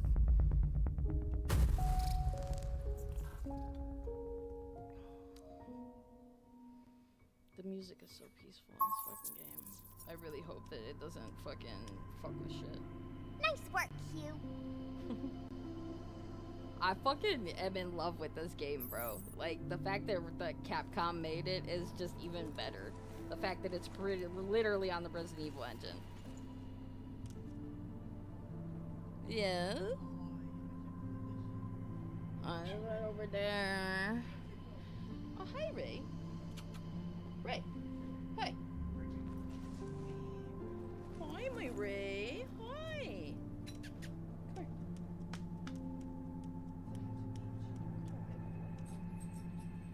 This is my big old dog, yo. Hmm? He's gigantic. What's that?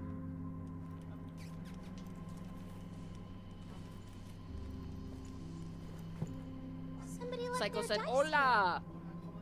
Hola, ¿cómo está? Muy bien.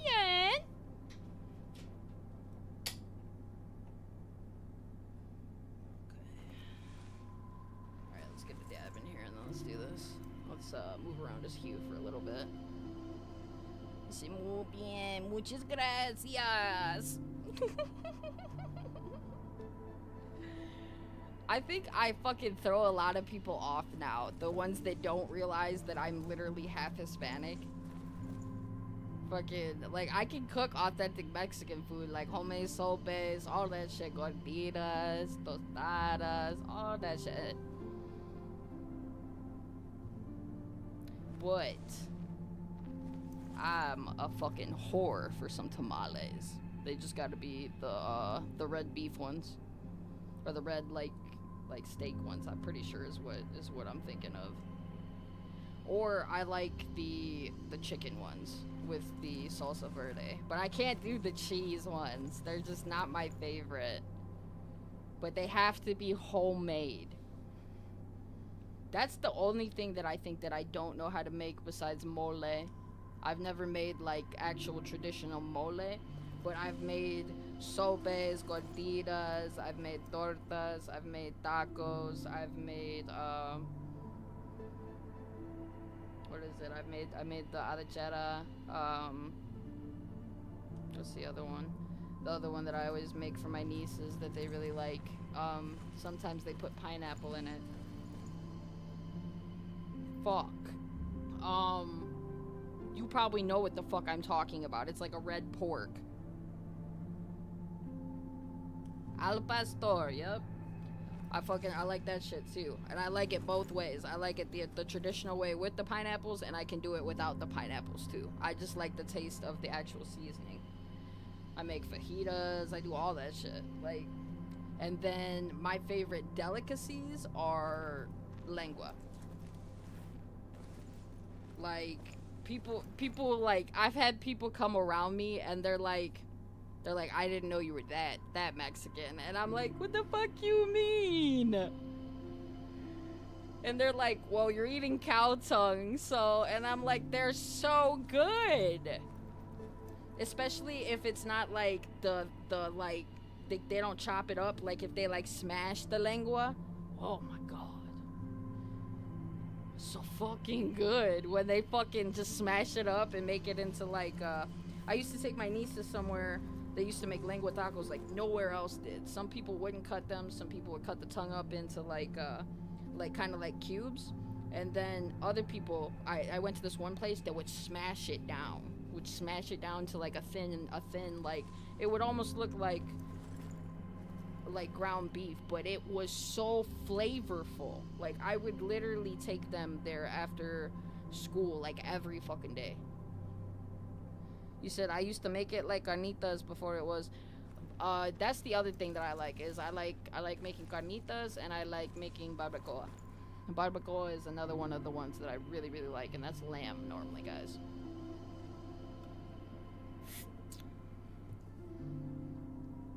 But yeah, fucking people be real surprised, like, when they get around me and they can figure out that I can cook like that. Like, I'll be throwing the fuck down. Literally, like, if we get like a grill here again, I've already been told that I need to do the grilling for the tacos.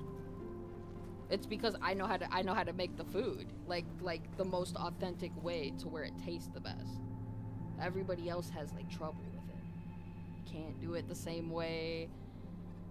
And I'm just like, man, and you gotta put double beans in there. Yeah, it's either lamb or goat. One of my favorite fucking things. I would get it every fucking Sunday along with some carnitas. And we get the double beans and the rice. Double beans!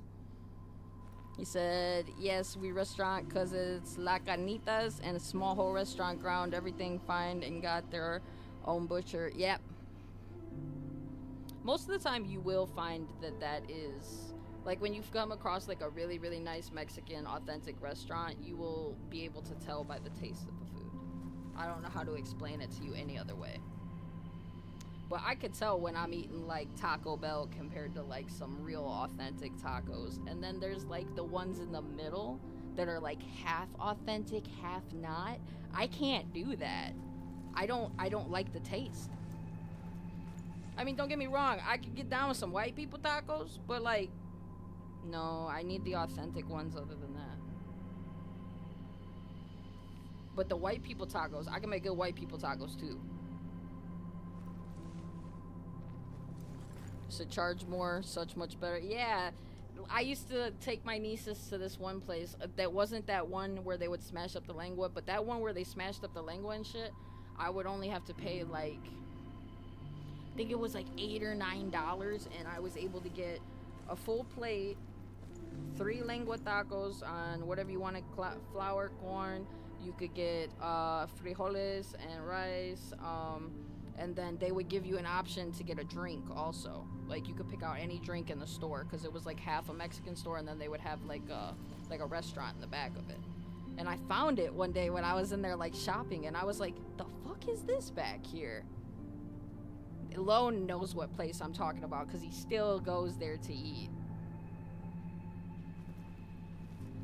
Man, the next time I actually go out there, I gotta pick up some lengua tacos from that place, and I gotta see if they still fucking hit the same. Because if they do, we getting them bitches on the way home next time.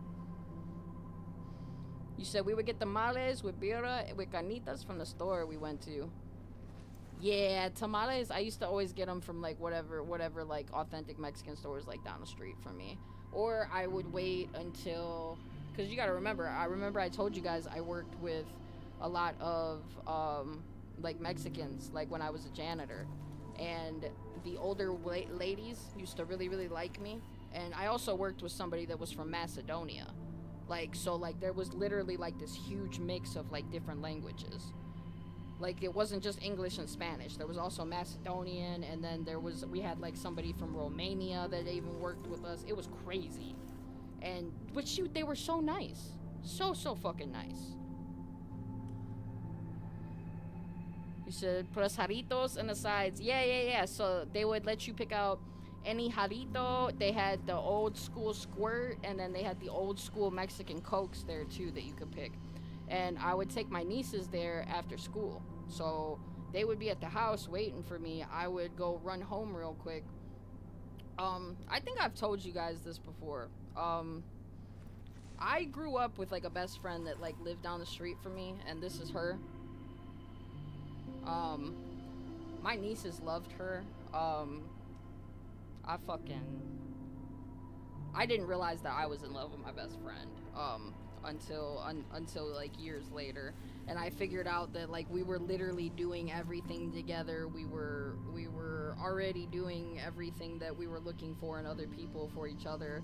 It was so weird, but this is also the first girl that would call me in the middle of the night and request, just at like 2-3 in the morning. I get a fucking phone call, and she'd be like, I need you to sing to me so I can go back to sleep. And I'd be like, what the fuck?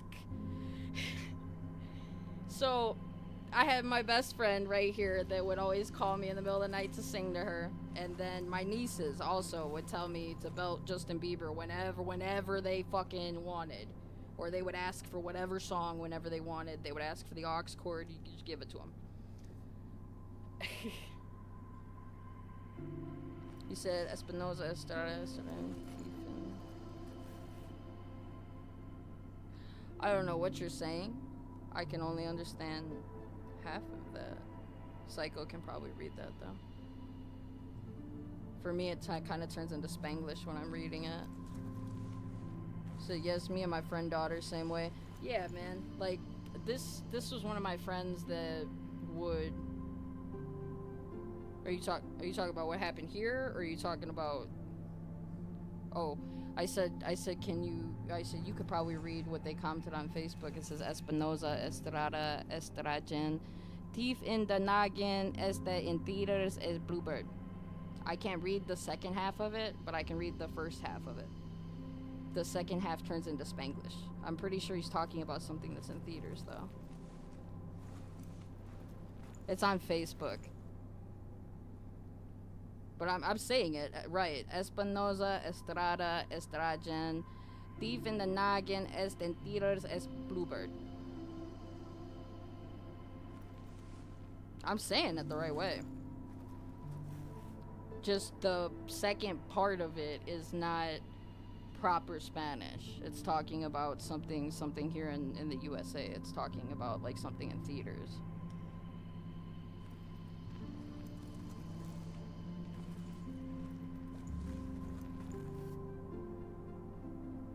Oh, okay. I was about to say, I don't really know German. I know some Irish though. I've told you guys that I'm half Irish and half Spanish. Irish is way fucking harder to understand. When somebody is a true like Irishman, like, and they start speaking, it takes a second, but I can fucking tell. But it's fucking, they're just jolly as fuck over there. I love it. Like, so unhinged. I love it. I love somebody like there's always like some hyped up like crazy Irishmen, bodybuilders, all that bullshit. They love that shit because of how they get built. Like, have you guys ever, like, you guys have seen Conor McGregor? You guys have seen there's a few different athletes from Ireland that you can tell like that they're like 100% Irish, and by their build, they have really like they can make themselves really, really big. And then Hispanics can make themselves really big too, but they tone a lot better. I don't know how to explain it. Like, as my mix, like, growing up, like, I would be able to get huge when I was working out, but my body would tone the shit out of itself to where I would, like, look different, where, like, my arms would look different. You can kind of tell that, like, I'm shaped a little bit differently. Like how I used to work out. You can see that I used to work out. Like, there's clearly, like, a full fucking arm there that's untoned. Like, imagine that shit completely toned. Like, it, like, starts to rib off, and, like, you can tell that there's, like, ridges and shit in my arms when I start getting huge. You said why I'm gonna do so much promotion? Heckin' why? Cause gal like my sister, and yes, we speak highly of McConnor, of McConnor, or Mr. Connor in my house. You said, and yeah, I'm part Irish myself, but I'm not German. But you can still become German by knowing some words, which is oddly ironic. I'm not German either. I'm Irish, but I've never been able to read German in my life. It was hard enough to get the hang of Spanish and Irish on top of English. That's already a lot of different things for me to fucking do. And then I know a lot of Latin because of Spanish. Because you find Latin in a lot of Spanish language. I don't know how to explain it to you. But you can tell over in Spain because they don't really speak Spanish.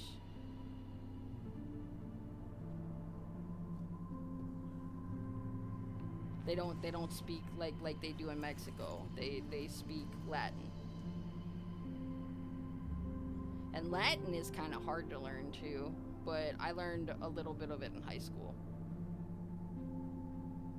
Same with Irish and Spanish. These were all classes that I took.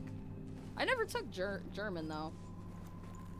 It was because I was more interested in where my roots were and learning like the languages that were like in my culture. Because Spanish and Irish is already hard enough. So I used to know a lot of French, but then would wound up only remembering a few words, and I do know some Pig Latin. I don't know Pig Latin. A whole bunch of people would speak Pig Latin to me in fucking high school, and I could not do it. Even though it's basically just like the words basically backwards. Like, I can read it, but I can't speak it. So don't go to Spain or point at pictures. If I do deal, I'm fucking dead, bro. You guys fucking kill me with so much shit. Oh, fuck. Alright, and then we brought something back for her. I brought something back more than just this cube. I forget what we brought back, but I gave it to her. Wait, See? Since when did we have dice? See? Since we printed the globe. They both appeared at the same time. Oh, okay. I see. Looks like we got some freebies. Freebies? Haha. The person who made that REM put in a little extra to cheer us up. I see. I want to tell the person who made it that I liked it a lot. I'm sure they got the message. Hey, can I give you something? Q? Thanks for talking to me all the time. Ta-da!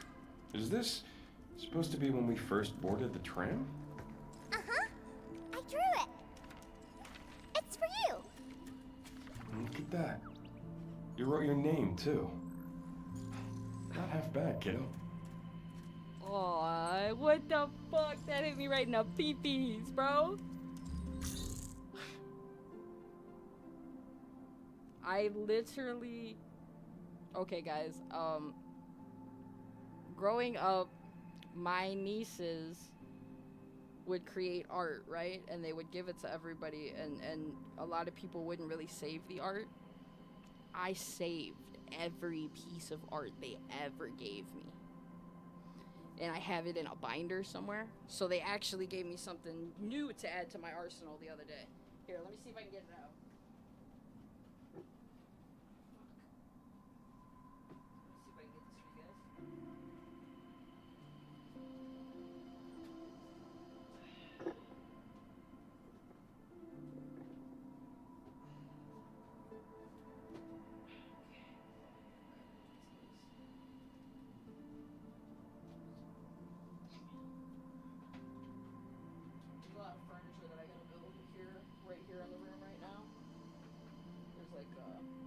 bought something to go underneath here that will hold like 3 or 4 systems, so that when the Wheelz fam comes over, they have somewhere to put their systems instead of having to set them on the garbage or like the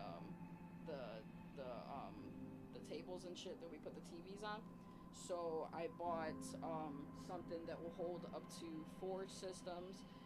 It comes with something that plugs into my other strip that will make it like a charging station if you wanted to, and then it has like a light underneath it, and it perfectly will fit under here.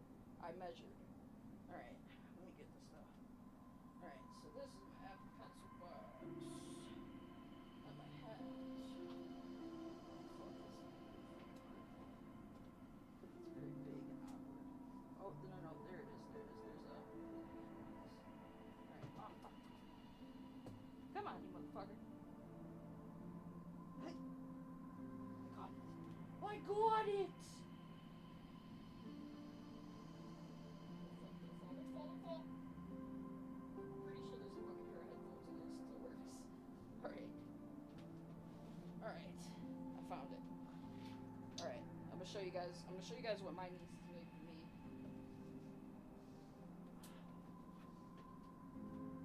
This is my newest one. Oh, shit, give me a second.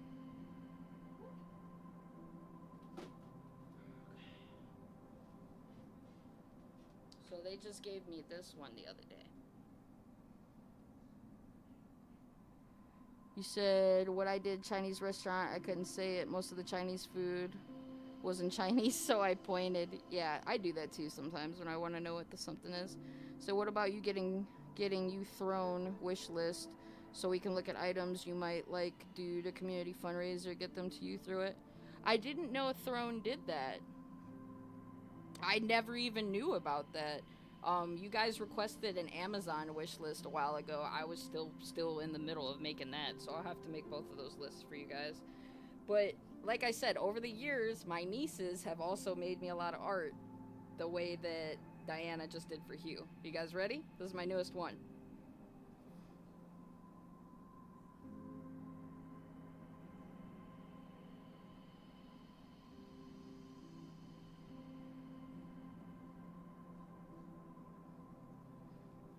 Bad fucking ass, bro. I'm pretty sure Rose drew the mouth.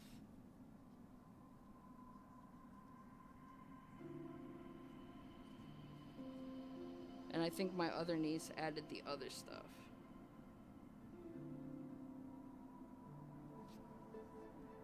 I actually really love looking at their art.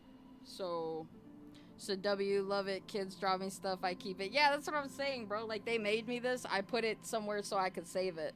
I have, like, all their art from when they were, like, younger. So I have stuff back from when they were, like, 7, 8, when they were just learning how to draw and they were drawing with, like, my art supplies. I would put it away. And I kept every one of them. So that one's up in my closet. And it has a lot of their art from when they were smaller. But this is recent. This is them. This is how they make art now. This is how they draw, my nieces. Imagine merch like this, guys. This on a hoodie.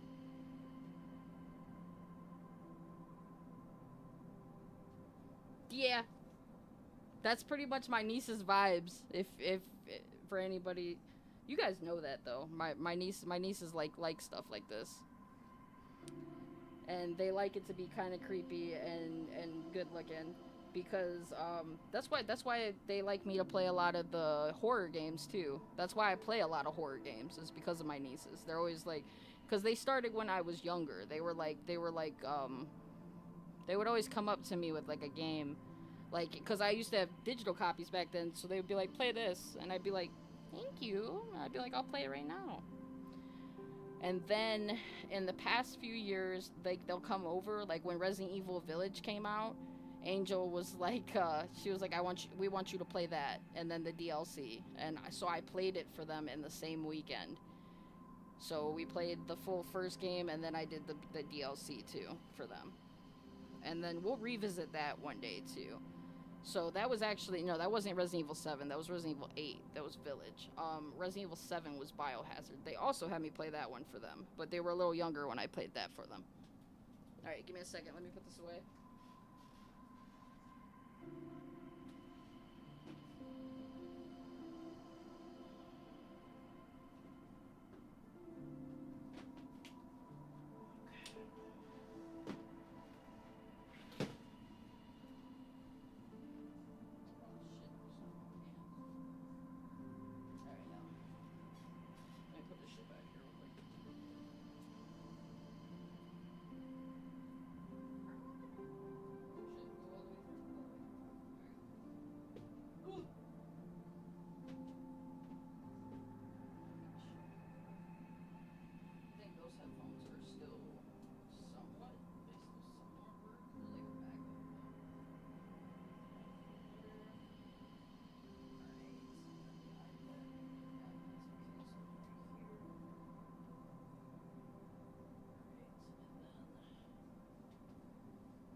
You said, yes, Throne has it. Can't afford items at once. Everyone pitches in what they can donate until items paid, and then they get sent to the user.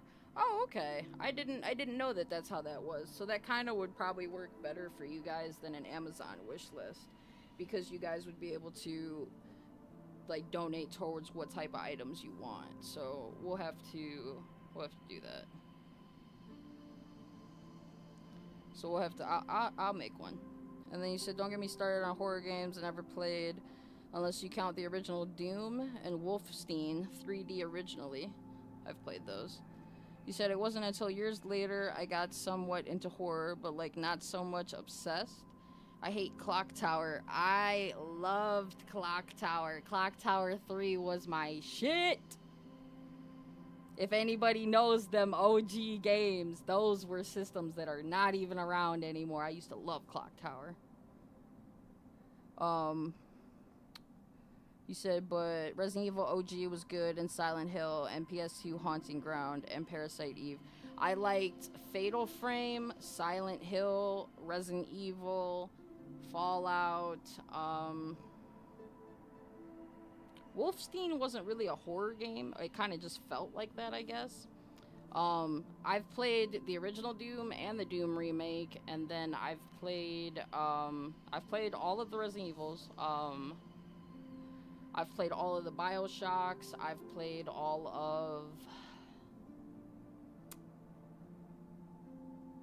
I've played a lot of horror series. And I still play a lot of horror games for you guys here. Like, it's actually, like one of, like, the varieties that I specialize in gaming. Is horror because of my nieces. I've never heard of Parasite Eve, though. And then I played a lot of Fear when I was younger.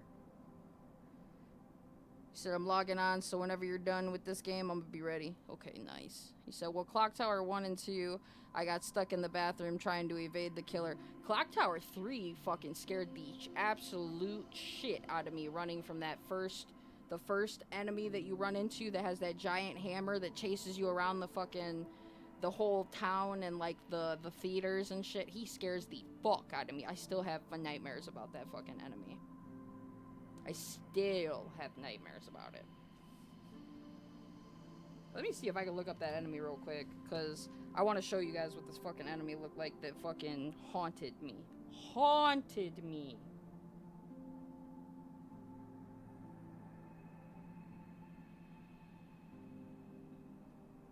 First boss. Yeah, it's Sledgehammer, Robert Morris. I was about to say, he has a gigantic fucking... This is him. And this is also a game that was made by Capcom, just so you guys know. They made Clock Tower 2. I fucking have nightmares about this fucking enemy. Fucking scares the shit out of you in the game. Over and over and over and over.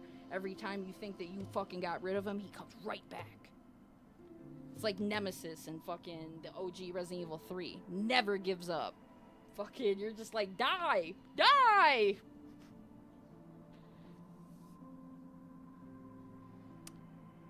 You said that's why I hated it, because I got...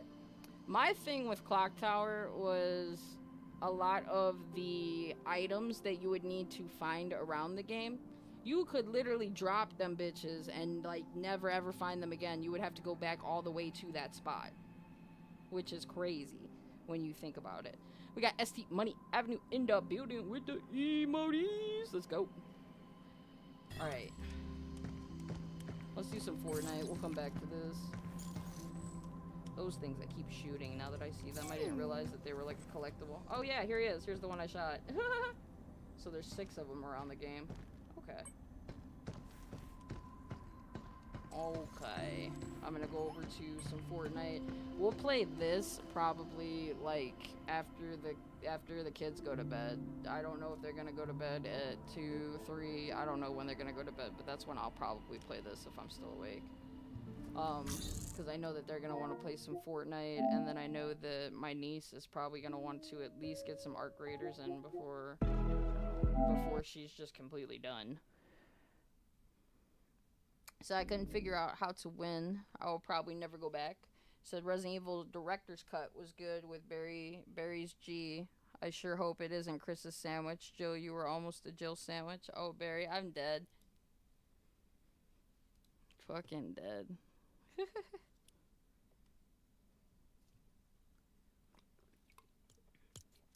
Alright, who was it that asked for a dab a long time ago? That's still sitting in this Puffco. Because I'm about to take it. Where the fuck are my people? I'm gonna let them come to me because I can't find them yet. Alright. Wands at the ready.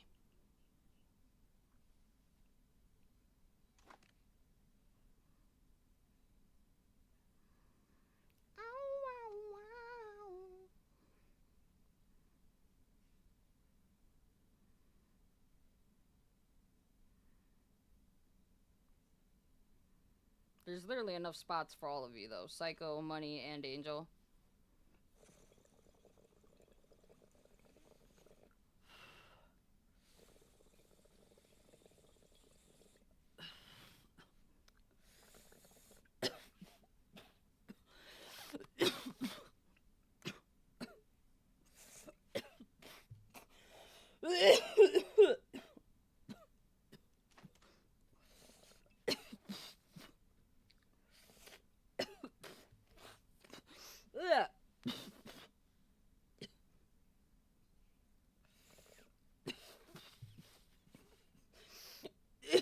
Oh, it felt weird.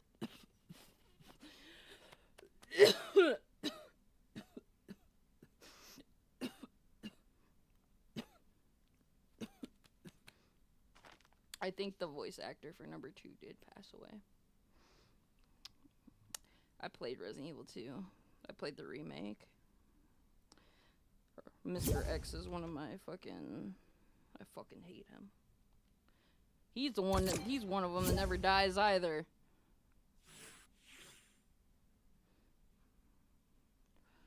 What up, my boy? Alright, guys. We got Lone Wanderer 38 in the building with the emotes. Let's go. You said so I heard anyways. If you've seen an article about it, you're probably correct. Especially if it was recent. I do think that they said something about it too. When Resident Evil 9 came out originally. I think that there was a lot of talk about the older games as well. Okay. Ooh, that Puffco is not the easiest to clean the fucking top to the big one. Fucking gets stupid. Okay, the bitch right there. Oh, wow, wow. I'm coming to the Discord. I seen you come and leave.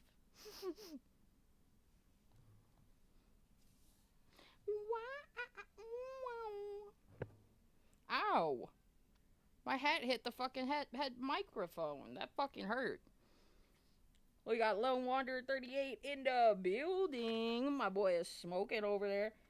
Is that a kick emoji or is that one that I put in there? That's 2 of you that have used that now. Is that one of my emotes? I can't remember.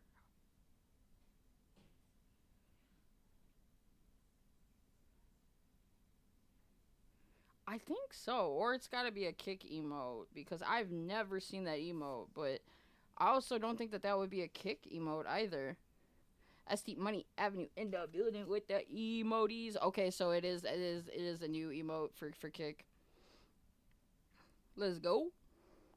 You said I didn't like the remake except for RE1 remake because they didn't screw it up from the core. That is true. They didn't screw up the original one. You're talking about the remake of the mansion that they did because they literally just brought better graphics into it and they left the gameplay how it was supposed to be. I remember that one. I have that one, the actual remake to that. I have the remake to number 4 too. And then the remake before that one, or maybe that one's the original. I can't fucking remember if 4's had 2 remakes or not, but I remember playing 2 versions of 4. In one of them I can see all the buildings and shit in the distance, and one of them I can't. So that's how I can tell that it's the older one and the newer one. I can tell the difference. Because number 4 really didn't need the remake. I am just gonna say that. Like, they didn't really need to do that because number 4 was already pretty fucking perfect. But the newer graphics were kind of cool. It was cool. I'm glad that they remade that one. Like, they remade number 2. They remade number 3. I think there's 2 versions of number 3, actually. 4 they remade. They need to remake 5. And then 6. Because 7, 8, and 9 don't need it. So literally 5 and 6 are the only ones. So it's all about making money, so remake them all then. Yeah, that's what I'm saying. my boy understands my frustration with that. I've wanted them to just remake all them fucking games because they know that people will fucking buy the shit out of them and play them. Like, it doesn't make any sense that they're not. We got SD Money Avenue in the building with the emotes. Said in RE2 graphics were okay, but I hated that Leon because he was a wuss, and so RE2 didn't remake nor 3. Personally, I'm dead. He is a rookie cop. He does just become a cop in the beginning of number 2, and he kind of is just thrown into that town. So, like, I kind of do understand him. It's his first time kind of dealing with everything, and then that's the first game that I think he meets Ada in, too. Other than the older games, I want to say. I still don't know where fucking Angel is. She ain't messaged me or nothing, bro.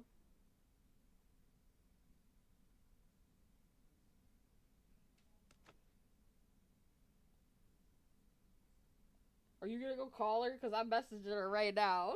I'm fucking dead. You will probably get through if you try calling. Me sometimes it doesn't necessarily go through.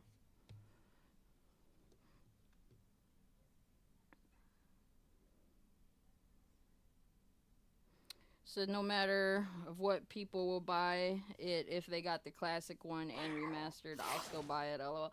Yeah, I feel the same way. I feel the same way about all of that. The only thing that has kind of pissed me off has been what PlayStation is doing right now. I am really, really fucking angry with them. I don't know how to explain to you how angry I am. When I had all those internet issues, I couldn't stream. I think I had Fallout 4 on my system, and so I went to try to play it because it's an offline game. You have offline playability on that thing. It literally told me without an internet connection that I could not play a game that was offline.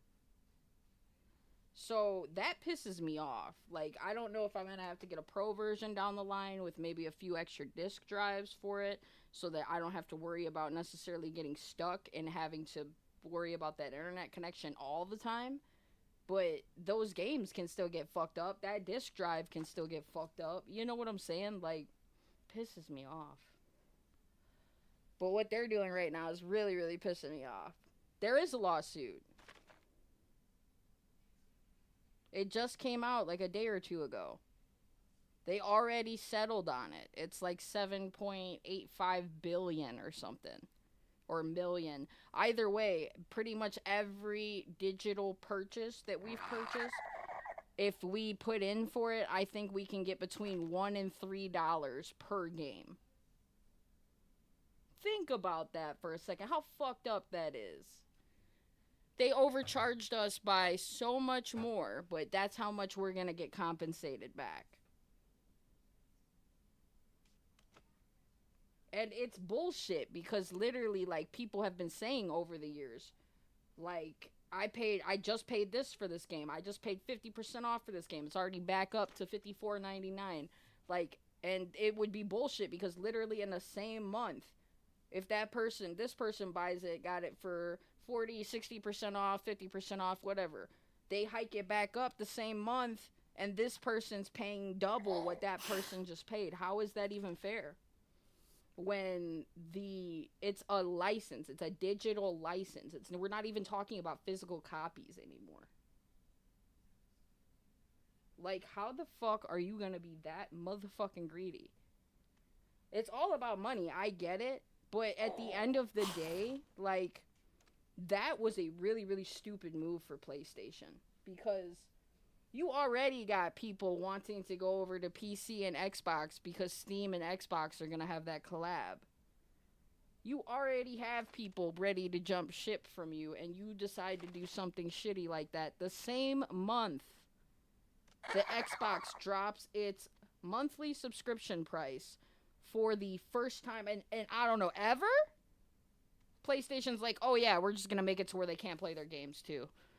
We're just going to fuck them all the way, and then just make them want to go over to Xbox on top of with the subscription drop. Like, what the fuck is wrong with you guys?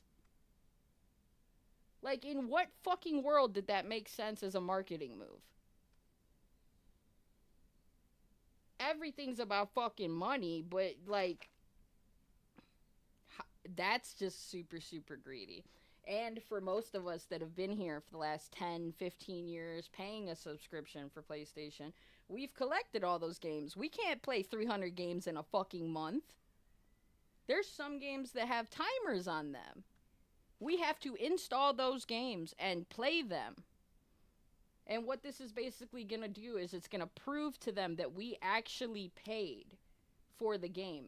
And they're saying that this is going to basically, like, take piracy out of it.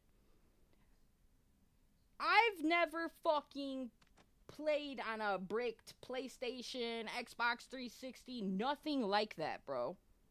I have never pirated a game on any of these systems either. So how the fuck? And then they explained it pretty much. And then people were like, oh, well, that kind of just makes it also easier to do it at the same time. So what they pretty much did, like, they're going to take away people's licenses that try to return the game the same month. Like, what if you play it in the same month, you return it, whatever. Like, people are abusing the system that way. I guess that this is what they were doing. And then they were just basically, like, moving on to the next game they could buy, playing it real quick, and then returning it, and boom, boom, boom, boom, boom. Doing this, like, with a whole bunch of games, because technically that is okay to do. It was okay to do within their policy. It was like a loophole. But with what they're doing, I'm dead. I probably can install and start up 300 games. You are correct, but it's a pain in my ass, and I'm very, very angry about it. I'm very, very pissed off about it. Because it shouldn't be a thing. Games that we paid for over 10 years ago should not be in question right now. Games that we played multiple times, that we just put back in our library, like you do with a Steam library. Like, why the fuck would you do that to your player base? Especially, this is what really fucks with me about it. This fucks with the OG people that have been loyal to PlayStation. Yeah, they're doing PlayStation players filthy right now. And it's aimed at the OGs pretty much, because people that have had a subscription, like me and Lone, for the last 10, 15 years, we've accumulated about 300 to 400 games. Between buying them, getting them for monthly games, and we've pretty much played all of them. The fact that they're saying now that we only have a month to basically relog into these games to prove that we own the license and paid for the license for them, wouldn't you just be able to go and purchase history?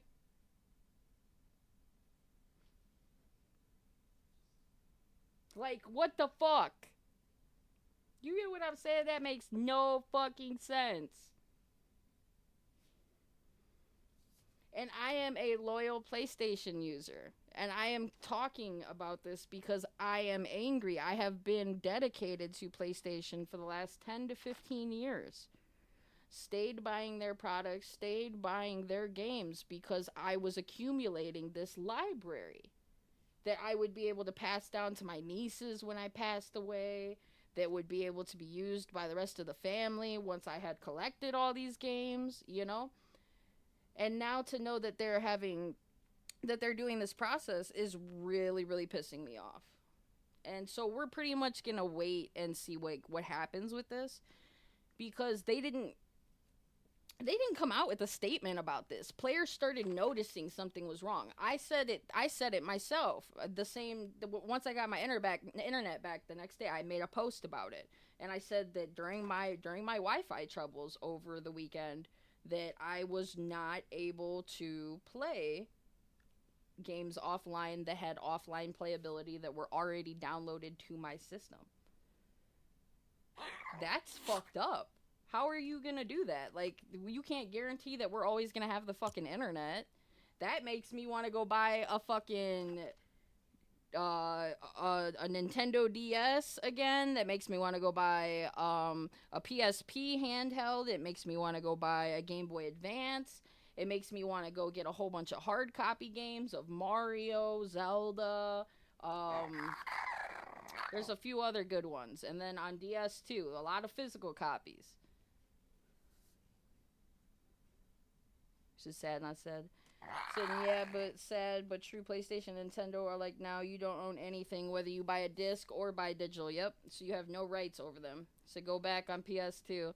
I'm dead. This is what I'm saying. Like, it made me upset, and it made me literally have to think in my head, like, you know, like, what if the grid goes down and I still want to be able to game? And I might not be able to stream and everything, but I still want to have the option to play the game, just like I would have the option to play a board game that I bought 10 years ago that I put on the shelf.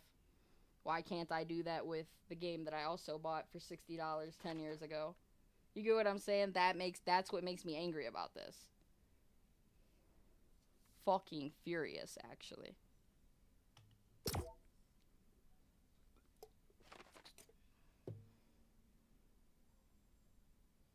And that's why I also said, like, I own a PC and I own all of these other games and systems, so it doesn't affect me as much, but it still pisses me off because that is literally a big FU to all of your OG people that have continued supporting PlayStation even when PlayStation didn't deserve it. I'm gonna say it, like, I'm gonna flat out say it.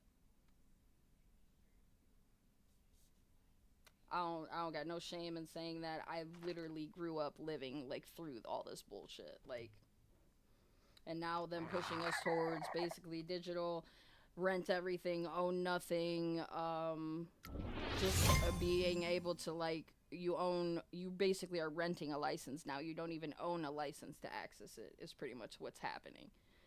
Which is greedy as fuck. Like, do you want people to stop gaming? Do you want people to jump to a different, like, system? Because we're in that day and age where there are more systems than ever to play. There's more versatile. It's more versatile than ever. There are, like, literally, like, 10 to 20 different consoles that you can play now that will have, like, a plethora of games. Like, why would you make a stupid marketing move like that that would have people turn away from you like that? Because people have already been pissed off about being loyal to you and you still doing dumb shit. They're gonna fuck themselves. They're gonna fuck themselves on that, I'm telling you. Because I, myself, that day that happened, I immediately considered buying an Xbox device to add to my arsenal. Ain't that crazy?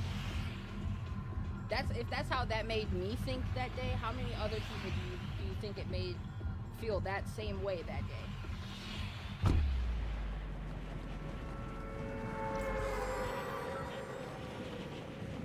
That's just the only way that I look at it, pretty much. Like, it's dirty.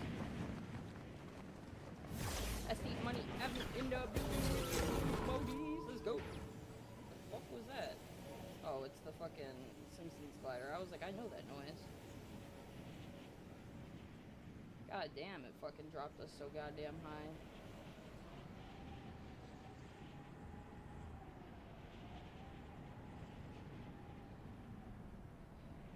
What's up, money?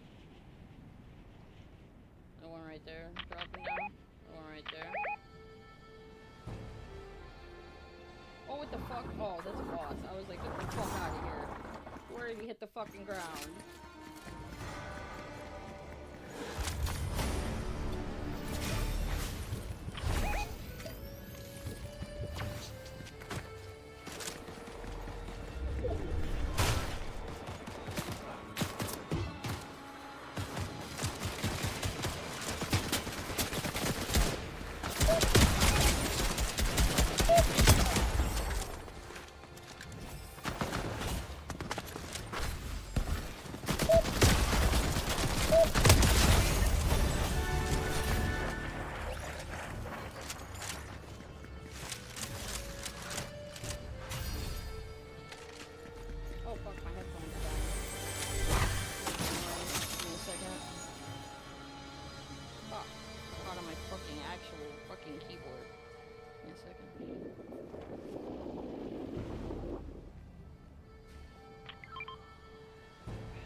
feels weird because it might be like phantom, like feeling that I'm feeling. It feels weird, like kind of like a ghost feeling. Oh, it feels so weird. I told you guys I have fucking nerve damage all over my arms. It feels weird sometimes. Now that I can kind of identify it more and kind of describe it more for you guys, it kind of makes it easier for you guys to understand more so like what I'm like feeling or going through.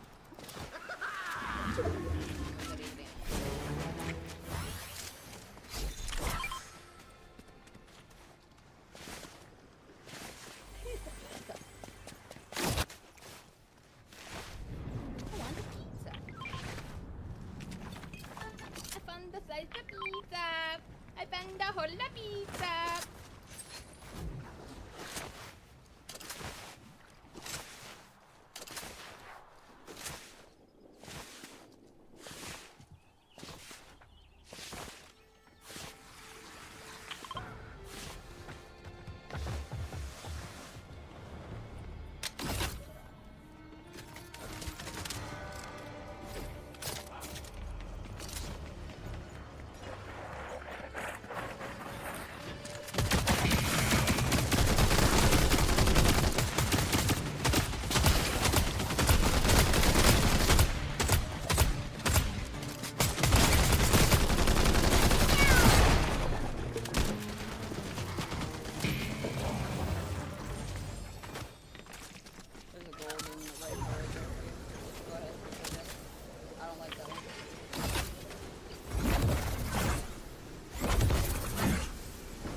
Fucking, why the fuck am I getting like, I think it's getting hot in my room. I normally don't get like irritated like that with like small itches like that. I think my room's getting hot. That's okay, I'll turn on the fan after my bathroom break.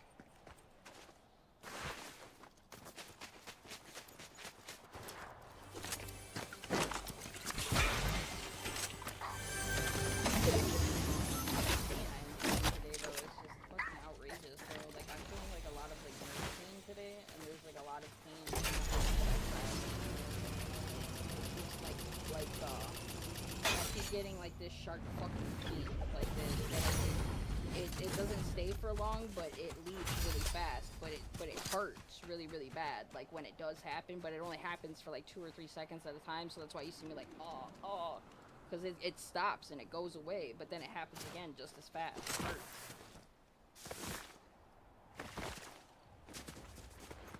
I guess that does make it easier for me to like describe to you guys a little bit more like what I go through. That wonder pretty much.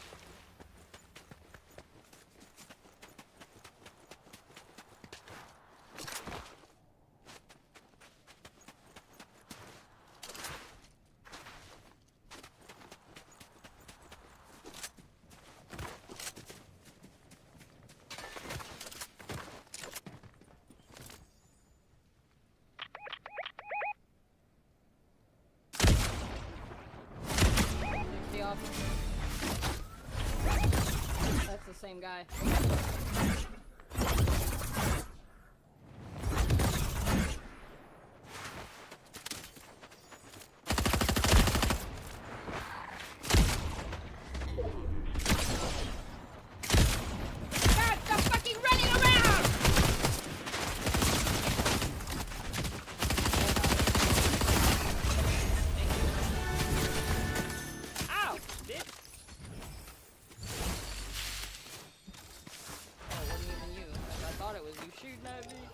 I thought it was another guy, actually. I thought it was somebody shooting at me, and then I realized it was you. I was like, oh, shit! We got money in the building with the emotes! And I traded use my sniper for a rocket launcher.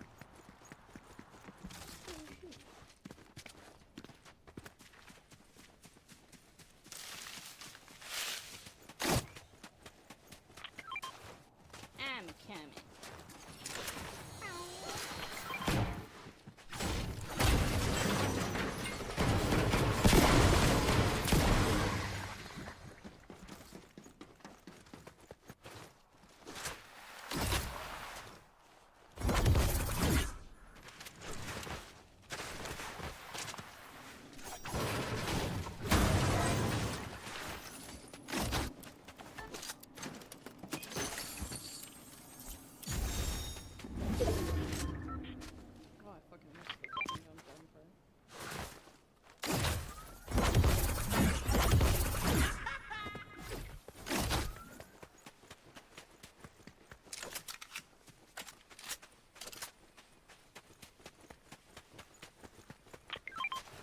I got a slice of pizza. I got a whole pizza.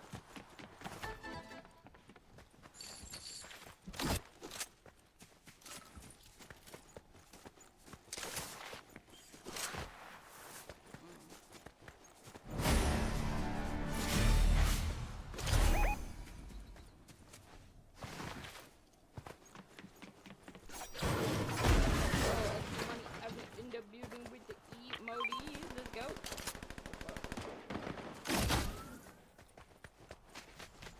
You want the bazooka? I'm gonna drop it. The purple one. Damn!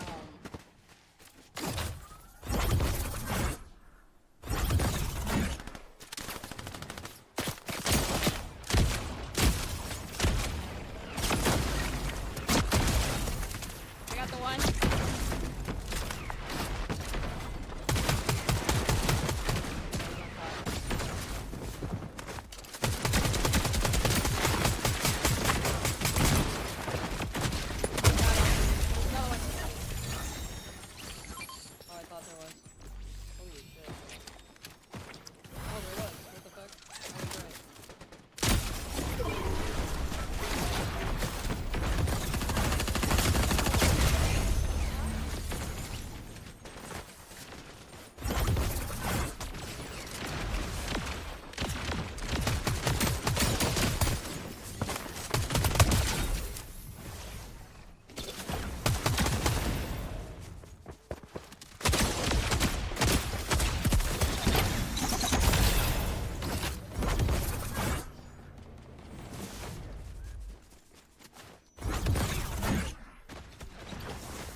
One more.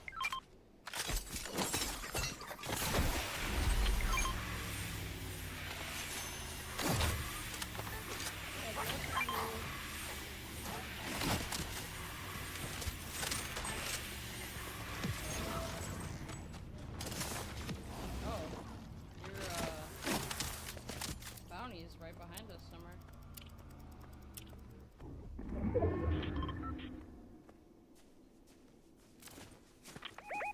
Alright.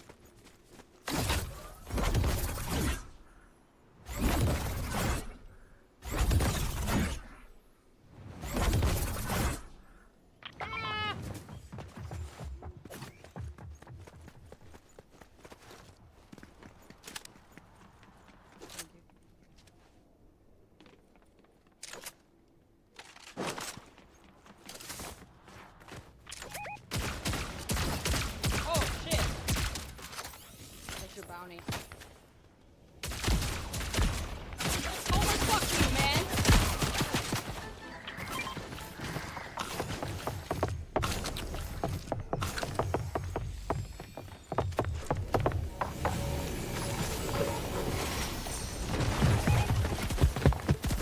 Oh fuck! Got Homer. There goes the second one, there goes the second one.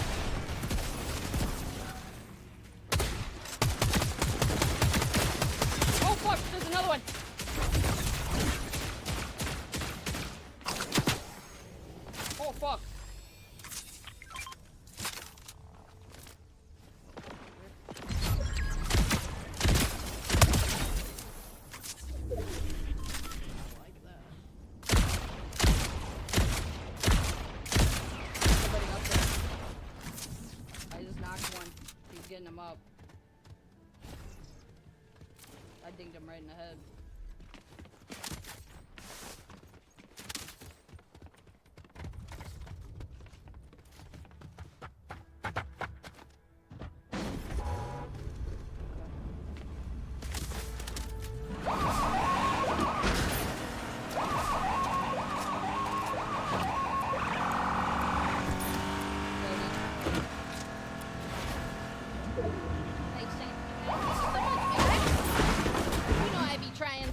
Hard.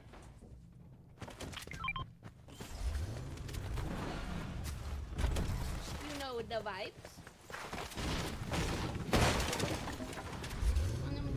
Ah! You left me! You fucker! Oh shit! What the fuck? Like you should be past two. Where's the pro?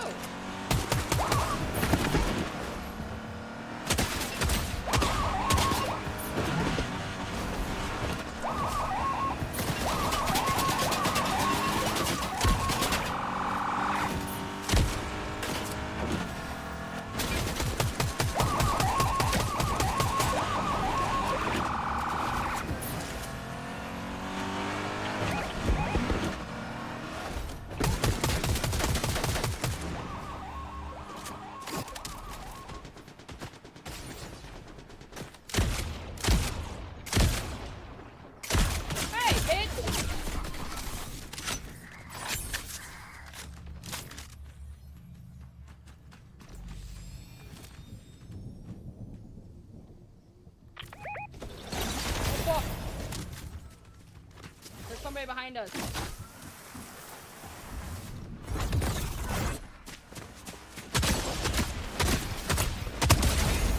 Oh yeah, baby.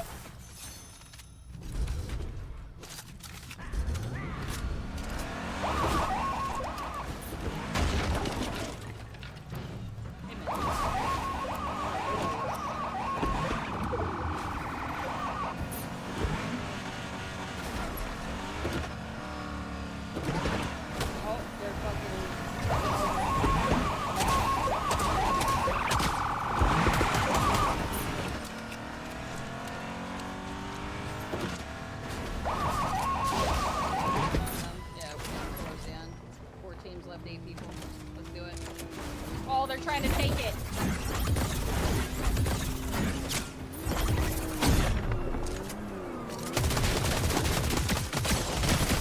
Oh, the one. Yeah. Hold the car. Oh no! GG's. Fucking GG's. That was a good one. Ooh. Let's crack to the side.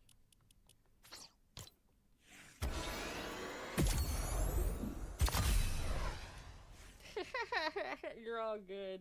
He jumped over to the side after he was behind the car. That's why I was like, blow the car up, and then he jumped over to my right.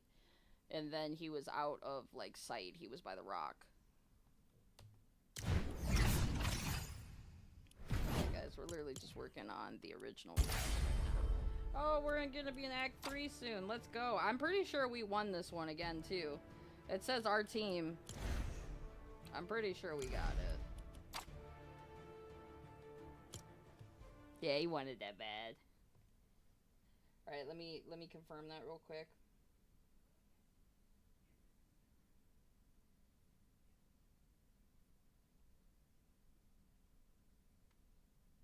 Alright, I'm asking it real quick.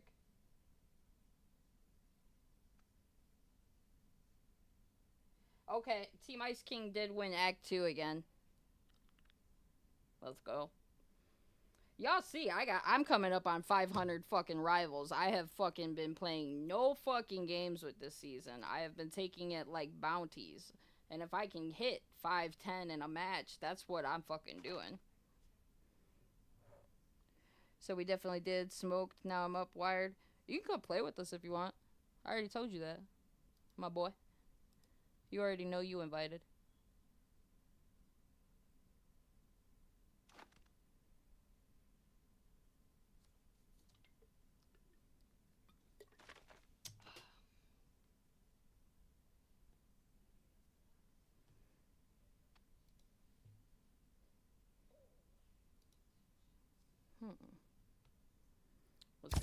coming.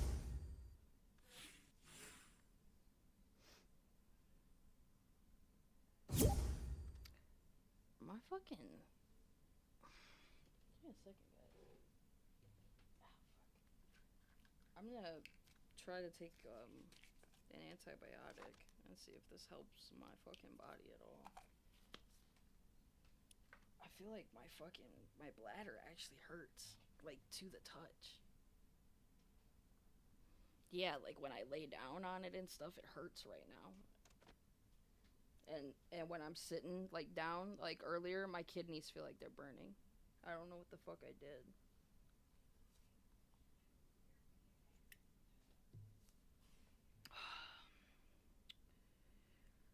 So the antibiotic, guys, the reason I keep those around is because I have chronic UTIs, so my kidneys and my bladder are always going through some type of struggle. So they're always like being strained because I can't walk anymore. So that's why I have all those pains and all those repeat chronic infections. It's a little fucking stupid. It gets really fucking annoying. Like I said, like I had the back of my back burning earlier when I started stream. I said that to you guys. I knew that it was my right kidney. Now I'm literally feeling like when I'm like touching by my bladder, like it hurts to the touch. Which means that I'm probably getting sick. I haven't been sick though for I think since like a week before the last Wheelz fam hangout. So, and then I didn't have one before that since my procedure that they did so that I would have less of them, which is where they basically like cleaned out my bladder, like so that they can clean out like all the sediment and stuff that starts to build up. It's fucking crazy, y'all. I will tell you that, to tell y'all that much. It's fucking wild. You wanna know something? I just realized something that didn't fucking...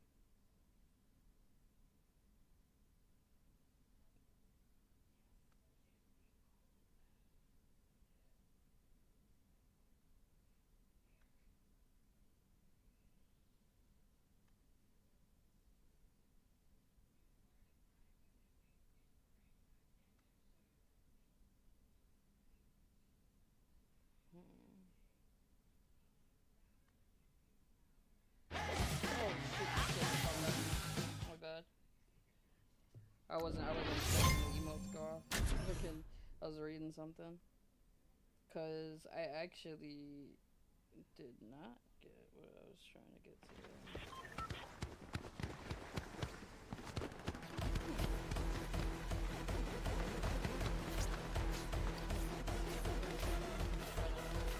Maybe small.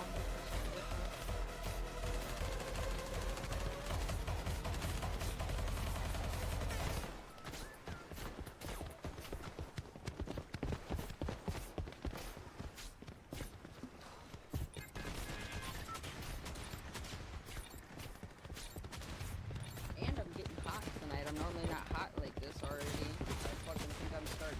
That's why I think I'm sick. I think I might already have a fever on top of everything. Otherwise, I wouldn't be this hot.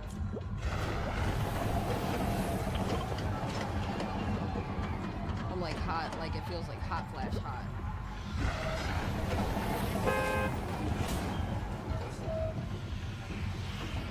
Yeah, dude, and I'm nowhere near the fucking age.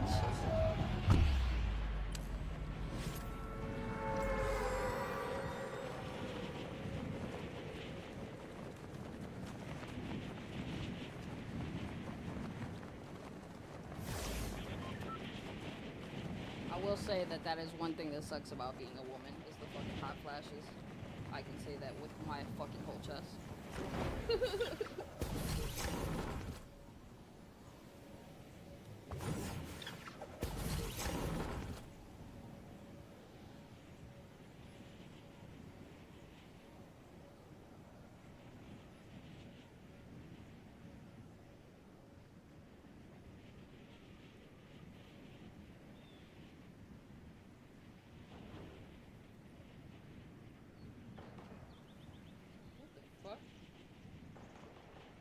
Damn, they're already fucking down over there.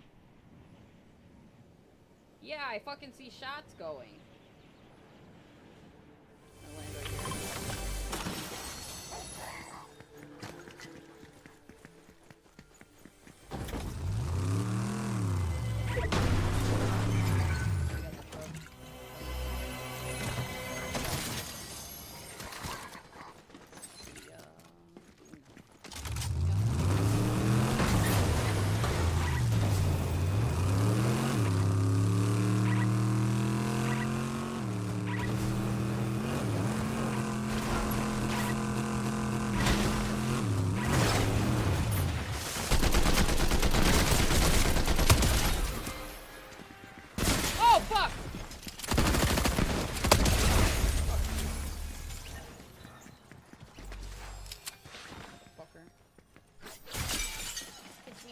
How about that?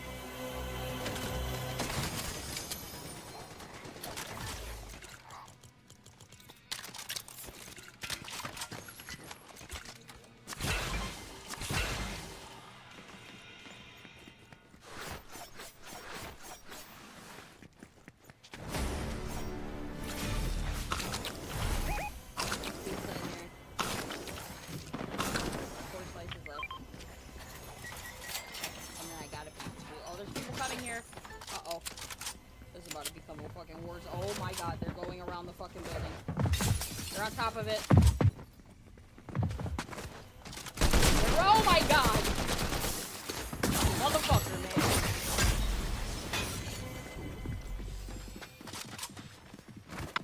Oh, he's right here, he's right here. Woo!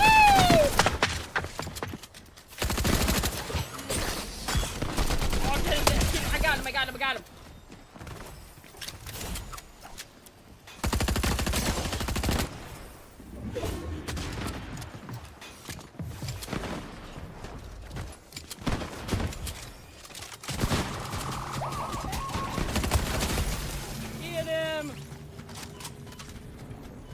One.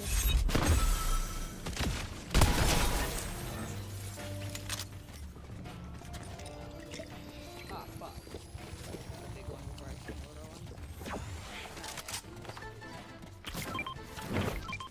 Oh, thank you so very much. Maybe that wasn't some pizza. There you go.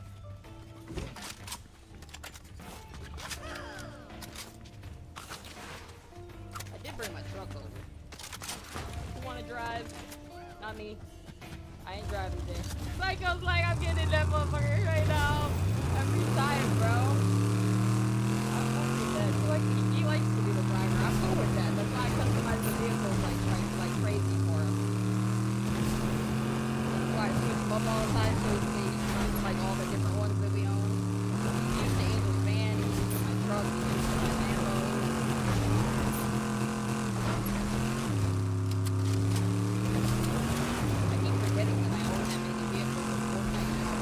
Have made it so we're not that many vehicles spawn on the map this season.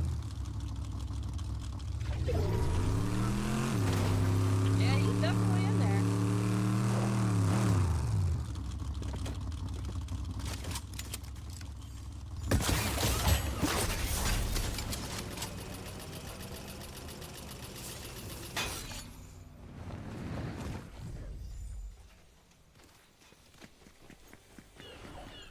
Buddy must have never left from over here.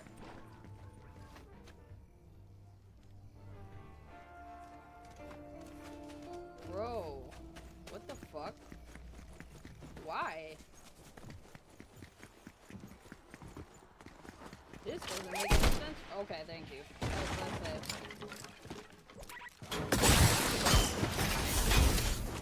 You seen him in there? I was just in there. Did you see feet? So he's hiding. Okay.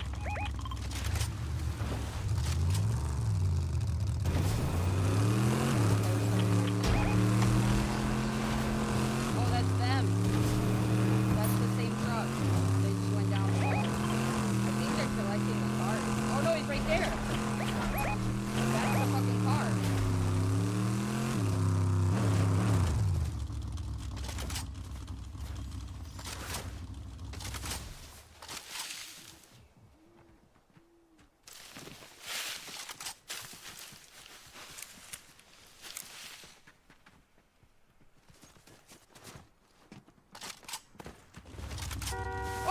my motherfucking gosh. Okay, let's go.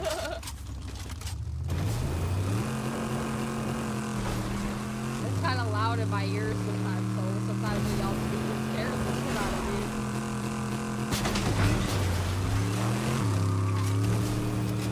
Don't it.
Got one left, the one that knocked me. They're not full health unless they just healed up.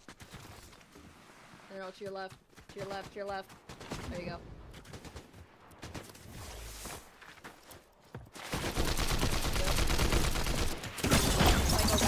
Yeah, that's what that's why I told him to go up on the roof.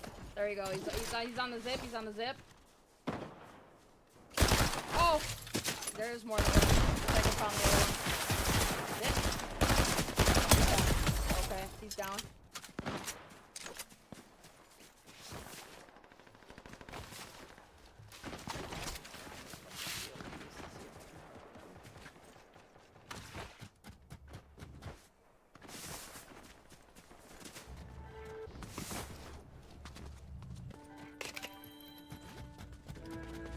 Good stuff there.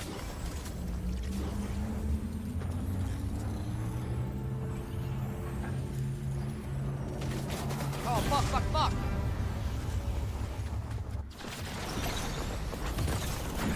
Oh, there's a whole loadout right here. I'm gonna grab this one real quick.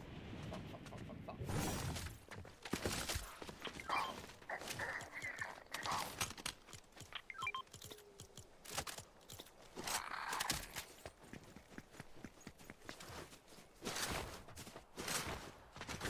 Oh, right down here, right down here. Right there.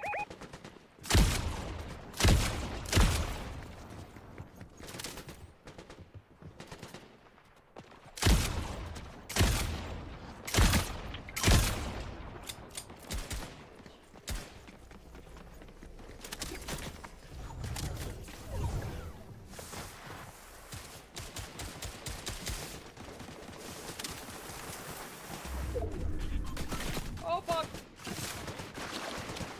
I got a bazooka ready.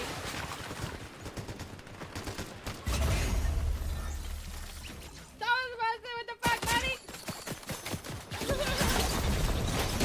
Oh fuck! I blew up the screen. No, no, no! Oh fuck! Fuck! I hit him with a bazooka. They all went flying.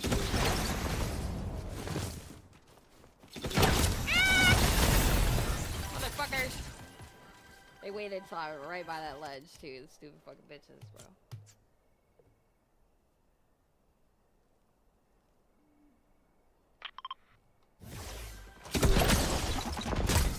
He sees them. He just bombarded him with the bazooka. Cover fire because he was backing up. Alright, be careful by that rock as what it's looking like to your left. Oh my gosh, I didn't even see it. Good shot, Tony. I can't see the feet on the screen like you guys can right now, so good shit. There's the one that's crawling over to the left. See him? He's going behind that rock over there. See? He was going to get rebooted. See, there wasn't one over there. There's still up. I seen his ass crawling when he thought he was okay. Yeah, no. Yeah, he's still trying to get the partner up. Once he got him whited, he's taking 50 white off of him. Oh! He needs it. He needs it. There we go. Good stuff. Oh my god. He's like, get over there.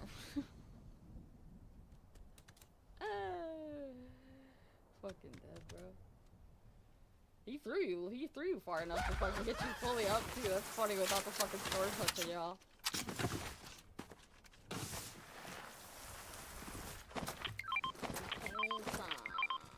Pizza.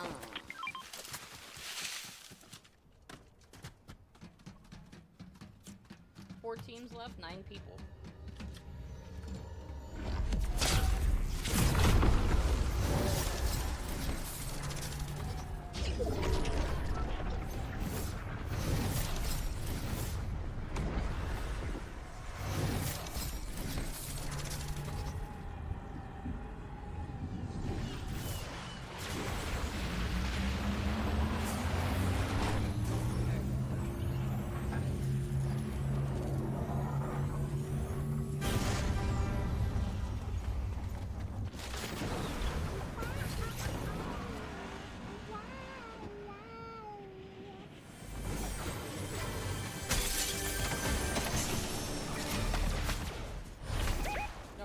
Right up there.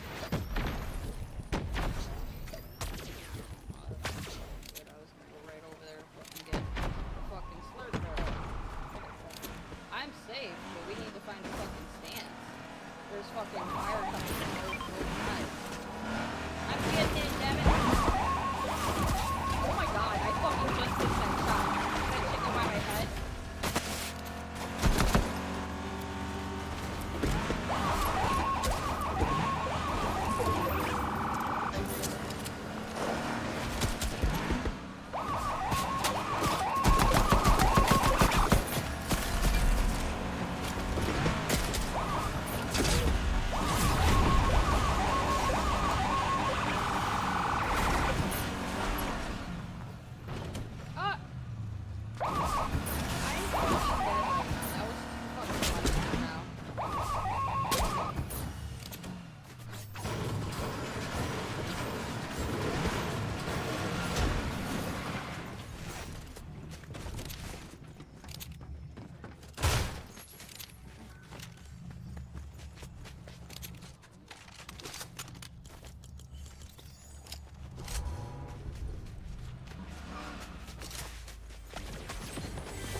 I'm scared right now! Bitch! Help!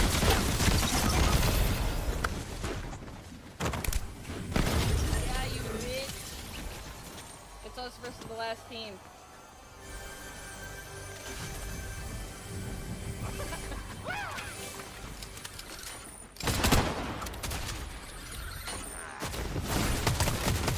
Another one down here.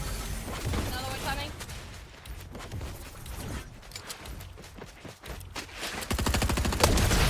Nope, my boy.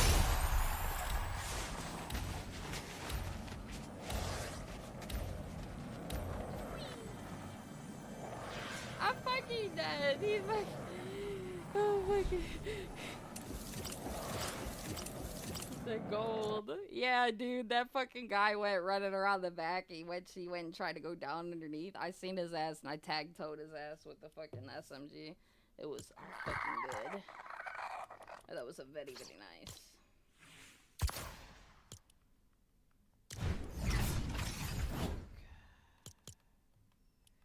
When is the next act supposed to happen? Or are we just waiting to hear about it? Yeah, we're just waiting to hear about it.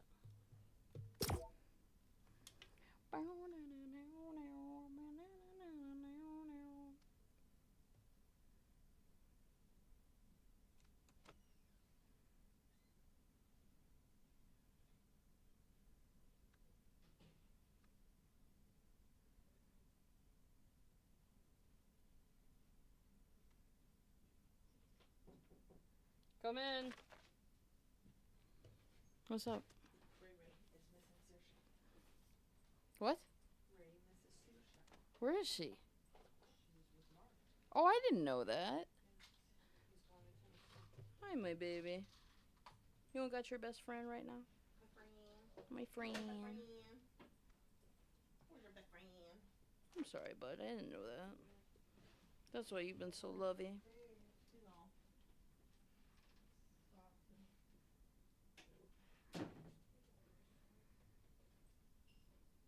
My big ass dog that y'all see doesn't get along with every other dog, and the second dog that we own is not here right now. I didn't know that. I thought the dog was here the whole time. But that's like his best friend, so if he doesn't have Saoirse, he's just kind of like lost. He kind of doesn't really do much if she's not there, which that's how I can tell he's sad.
my god! He's coming around, he's coming around. What?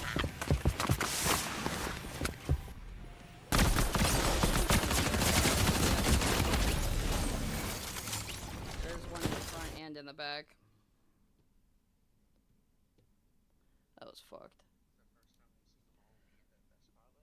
Yeah, that's... Yeah, I know they were fine there. That was fucked. Yo, it's like 11 o'clock at night. I still have not heard from Rose. That is so weird. She's probably tired. She's probably tired. That's the only thing that I would fucking think.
shit. I think I know what that is trying to fucking happen. Give me a second. I gotta go find a certain type of medication real quick that I have to take.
I can feel like inflammation in like different areas of my body right now. It's fucking not cool.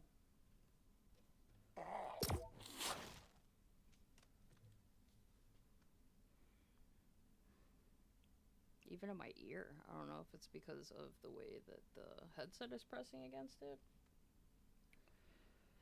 Or if I'm like my ear's trying to get another infection. It wasn't really an infection that I got either. It was just like really bad like blackhead. And I normally don't get shit like that to begin with. It just hurt like a motherfucker.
Oh, you're dealing with an entire different team down there. I just fucking got rid of fucking 2 up here.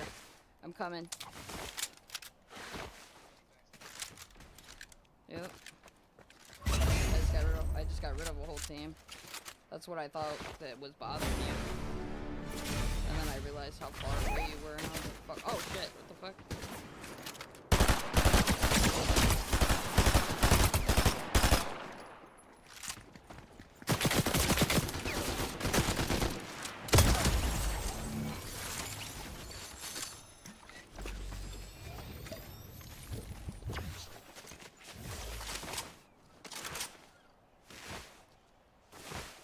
There's secure of another one up here. Coming down.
Jump down on him.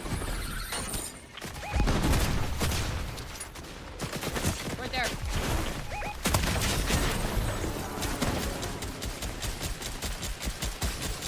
Oh fuck. Money. I was about to say Money's facing a sweat stain right now.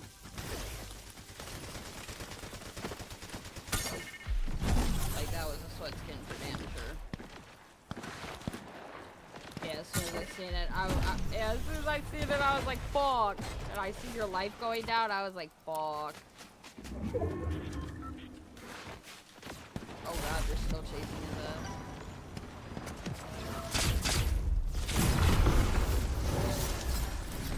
He drifted. I got rushed with him.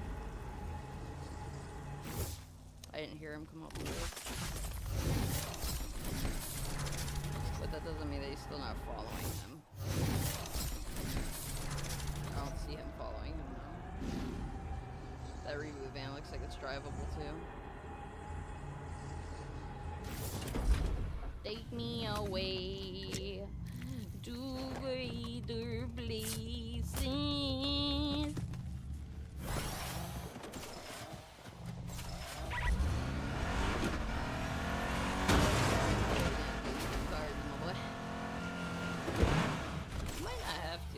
Almost got enough to yeah, there you go. You should have enough now.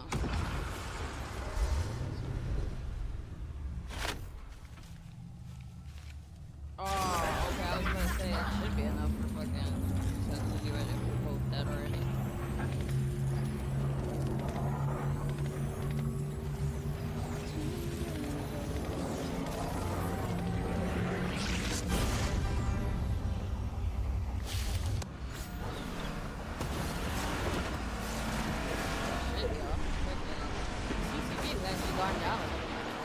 by much. I mean, we're keeping right on it, but we gotta keep on it just a little bit more, yo. And then we're gonna have to get slowly stay on it heavier and heavier and heavier.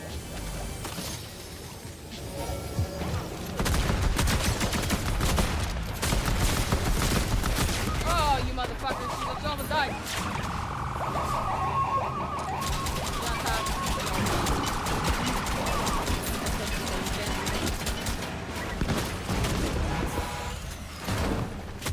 Woo! You fucking bitch. Ah!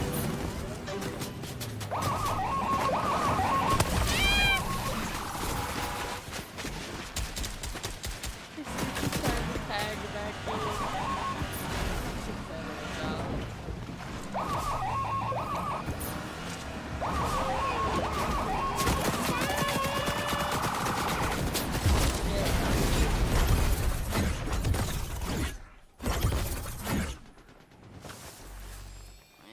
give him a little fast boy action.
man came for me. Alright, I'm gonna go try to set these bunkers up real quick. I just found 2 more bunkers.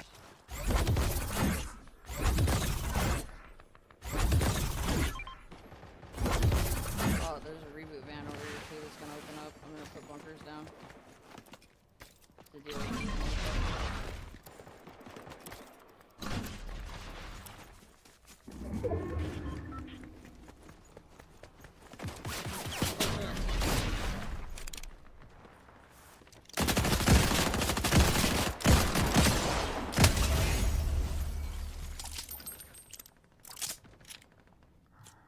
6 people, 2 teams. It's us versus that 1 team. We're sitting in circle though. I got all these bunkers over here.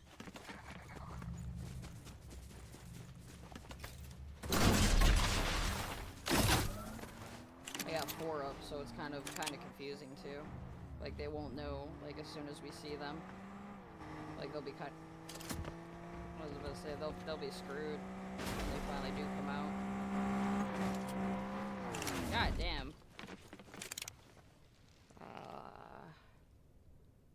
Okay, I see where they're gonna be coming from. There they are. No one on top.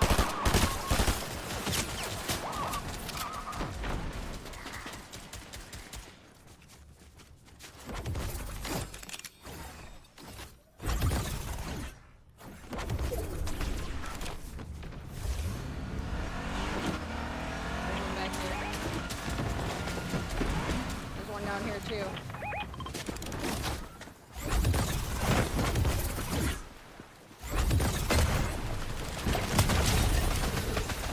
Bitch.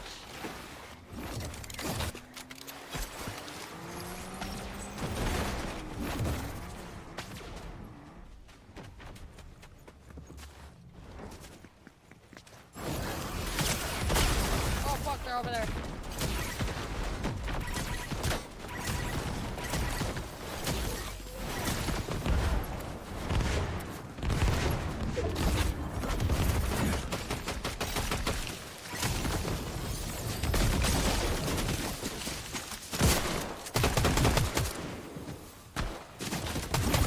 You stupid bitch!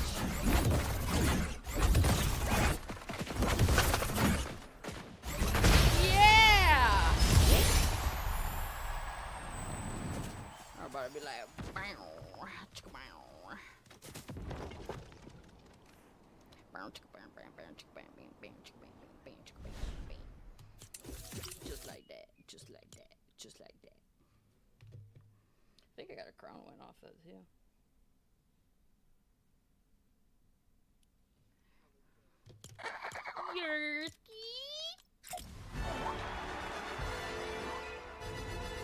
The very banana.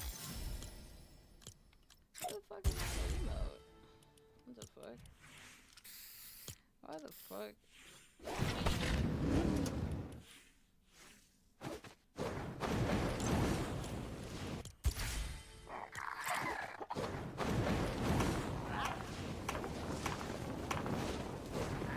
I didn't know you had that one too. That's so funny. I'm fucking dead right now.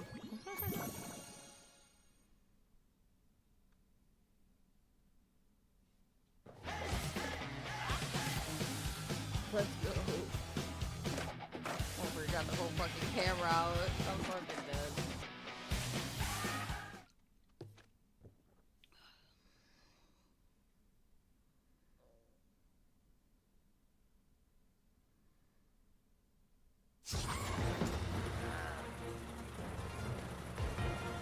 I'm still gonna stay up in case my niece wakes up.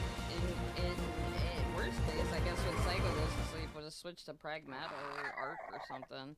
And then when everybody goes to sleep, I'll just switch over to Pragmata. We've been doing pretty good on the viewage tonight, guys. Still killing it. Still aiming for 7 for the average for right now. Oh, I just had a weird spasm in my body.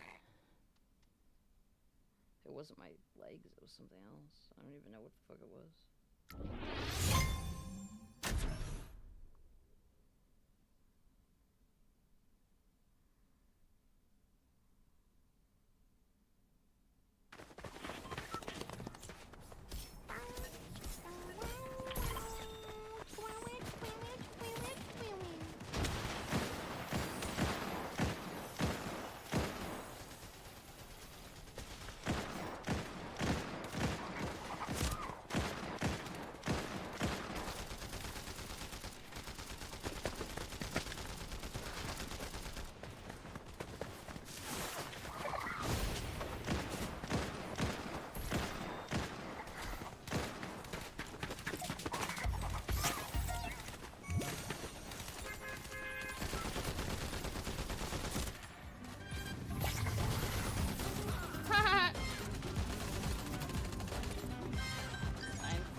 now and then I can edit for like hours, and then at other times I won't want to touch it at all.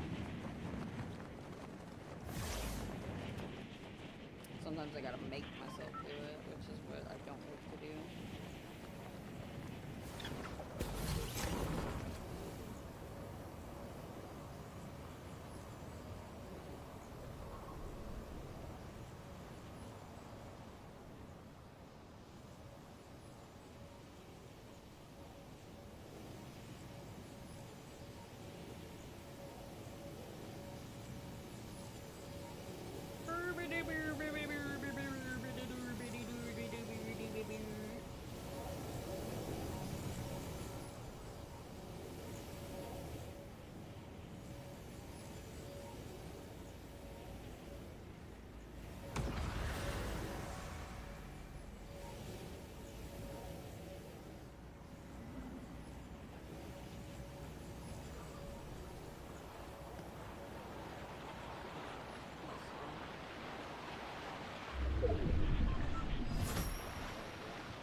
Yep, we'll take them together.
With my team, bro? And made me come over and beat that ass, man. Oh, we got more. There's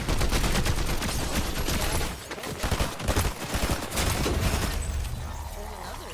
I seen Pete like right here, maybe? That was actually kind of weird.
dog, you in the building.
storm coming.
Somebody right there. There's somebody right there.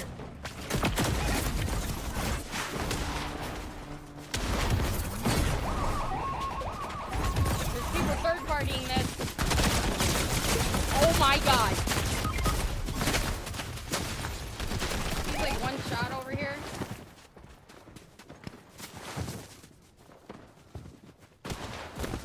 I'm running back down to the reboot room right now. Oh no. Bitch!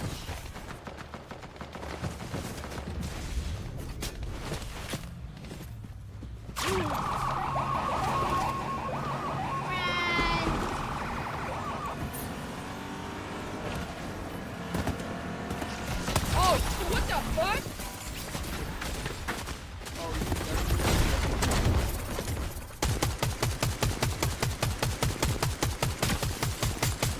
Shots in there.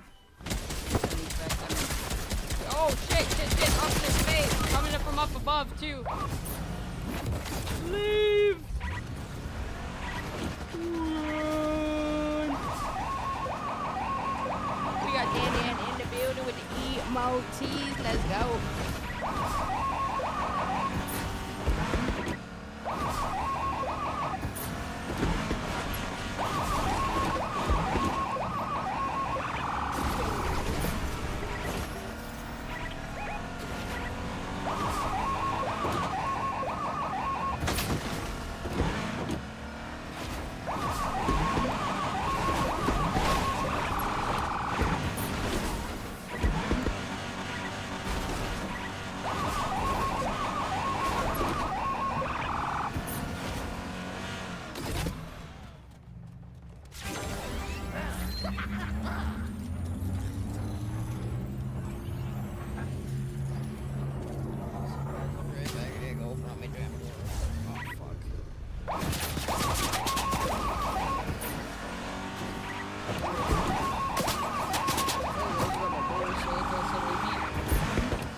That looks like a launcher of some sort.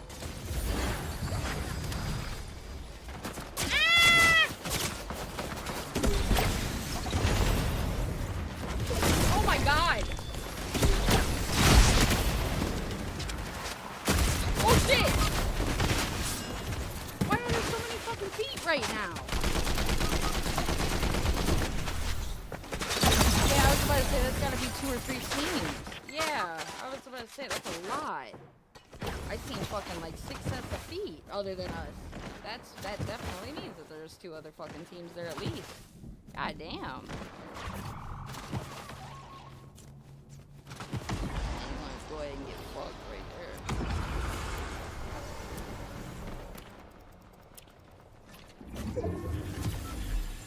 Psycho's bringing, he's getting back up. A man with a plan, gotta get up there.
You're running towards the storm, just so you know.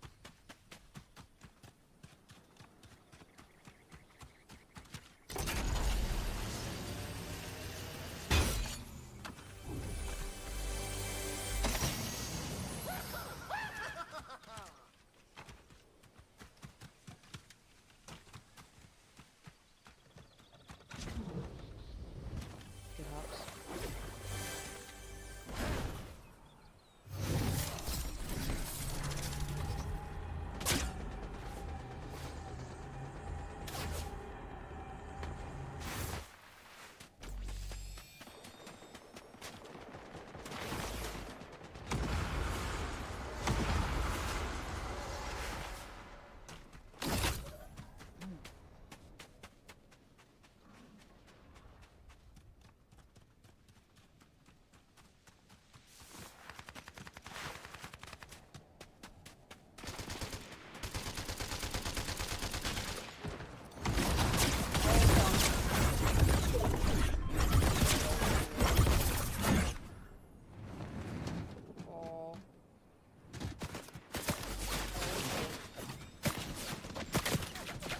Dodging it. Big rock, big rock. They can't break it. Oh, you got, nope, not gonna work. Unless you can, yeah, I was about to say, unless you can, like, be between a rock and a hard place right now, pretty much. For real, for real.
give it a second.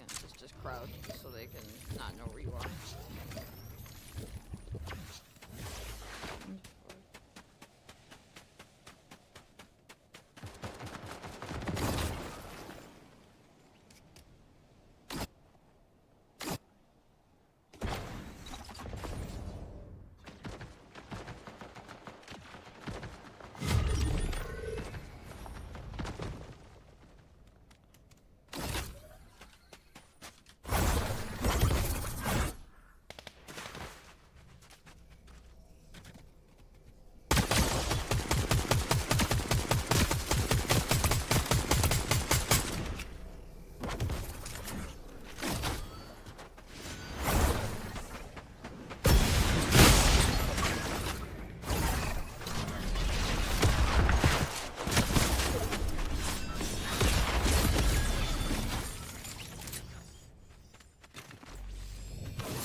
GG's.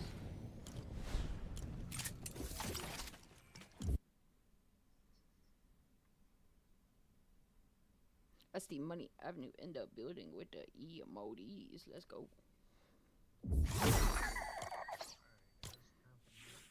Good show, my boy. Thanks for playing, my guy. Cool. Psycho said my hand was going numb. Fuck. That's fucking rough.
He's right here.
God. Go!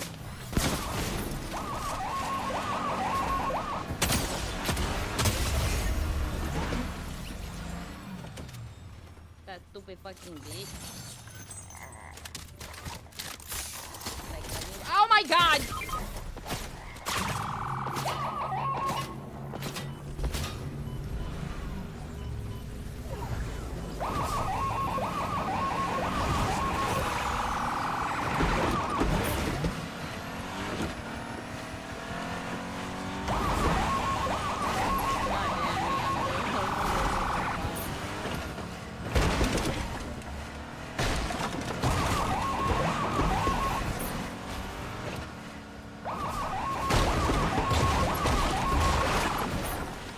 Dropping this.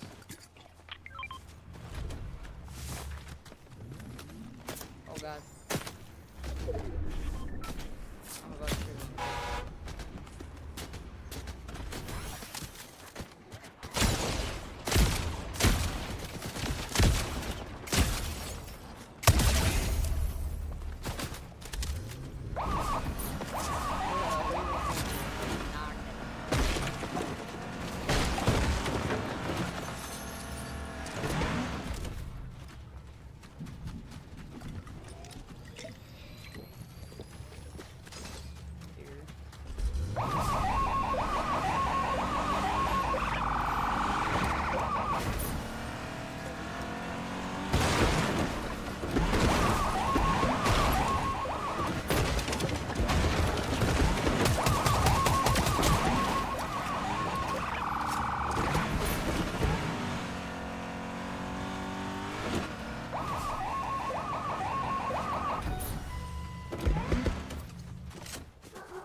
Ray.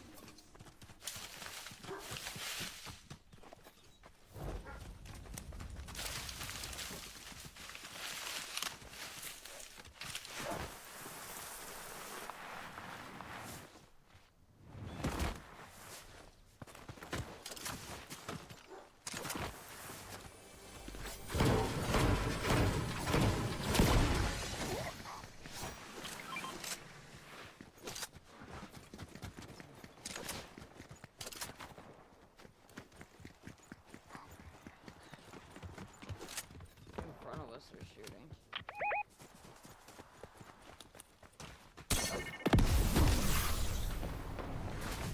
Yeah, they're right down here.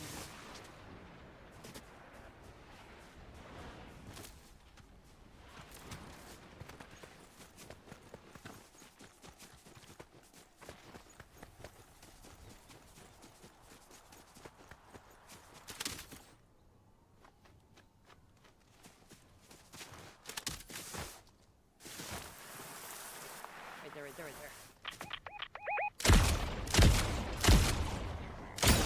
115 down. There's a duo down there right there.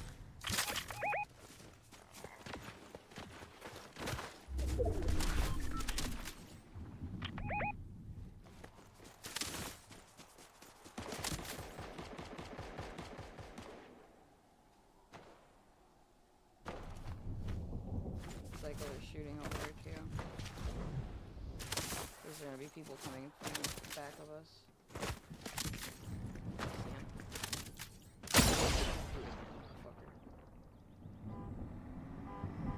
He's right in there. I just headshot him.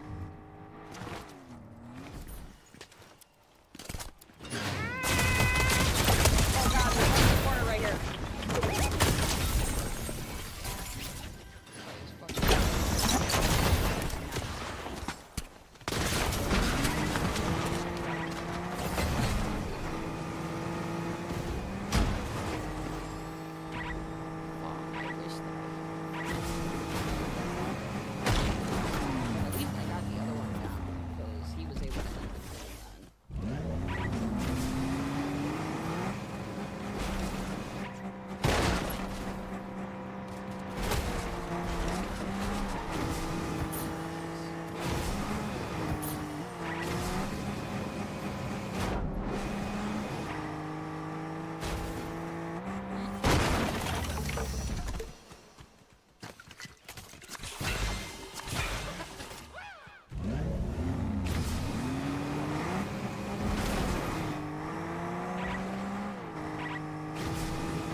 God damn.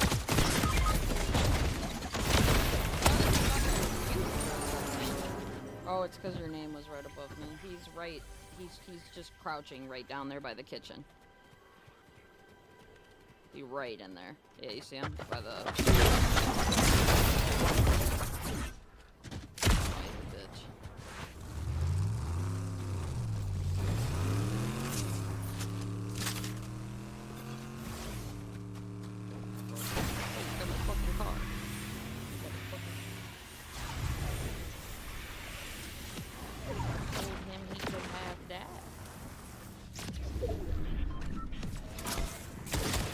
Boom.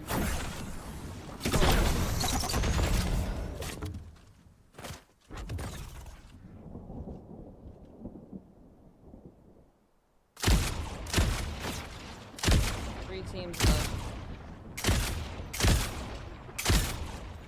Remember, he could be having you dance for somebody right now.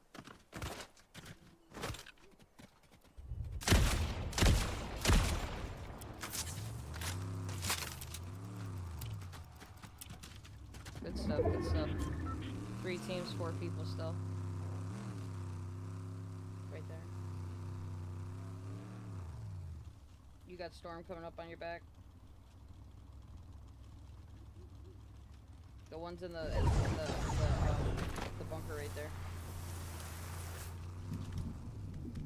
I would shoot the rocket launcher in there if you can. Yeah, or you could do that.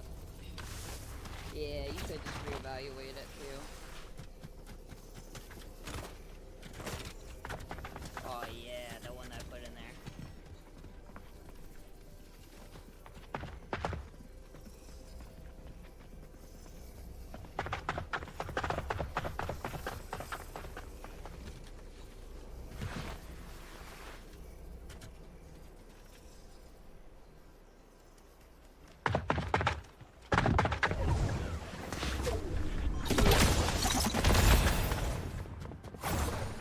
God.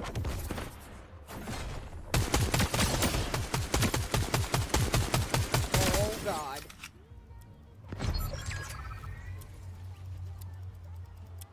You can do this.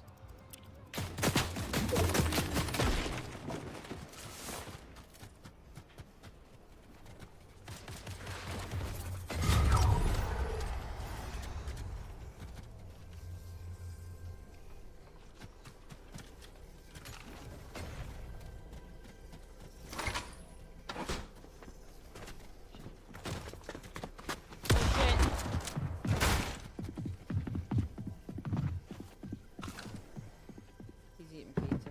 He's right there. Oh God. Boom.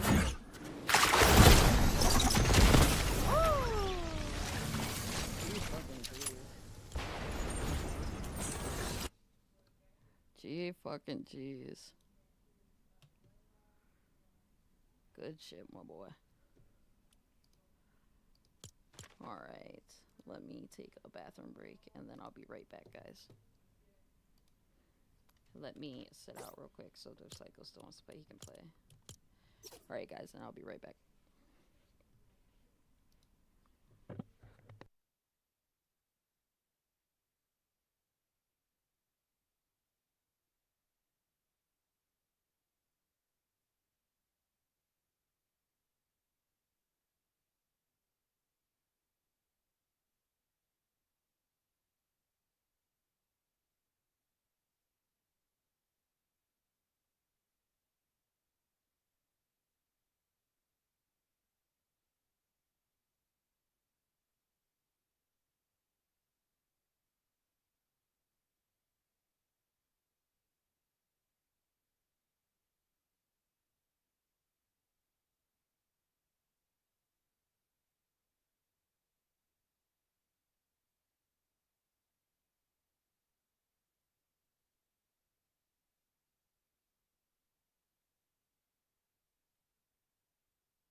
Okay, I can't tell if...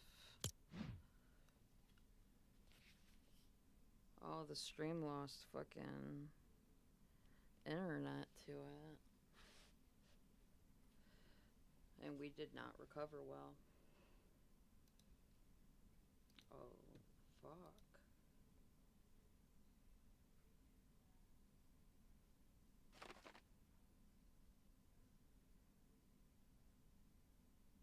Yeah, I think if anything, our CCV went down a little bit tonight. That's sad. I'm literally gonna be up all fucking night.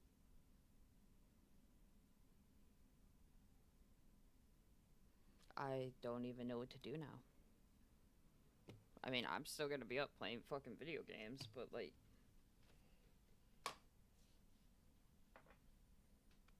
It's always better to do with like an audience, you know? But I get it. It's also going on 1 a.m. here, so everybody's probably going to sleep. Alright, guys. The stream is not recovering from this. The viewage is not recovering. And we had like 7 or 9 viewers when it went down. Fuck. That really, really sucks.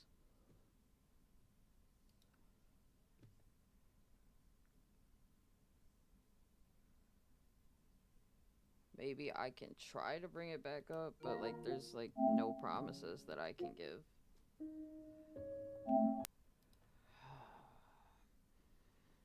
Okay, it still says I was playing Pragmata. I didn't know that.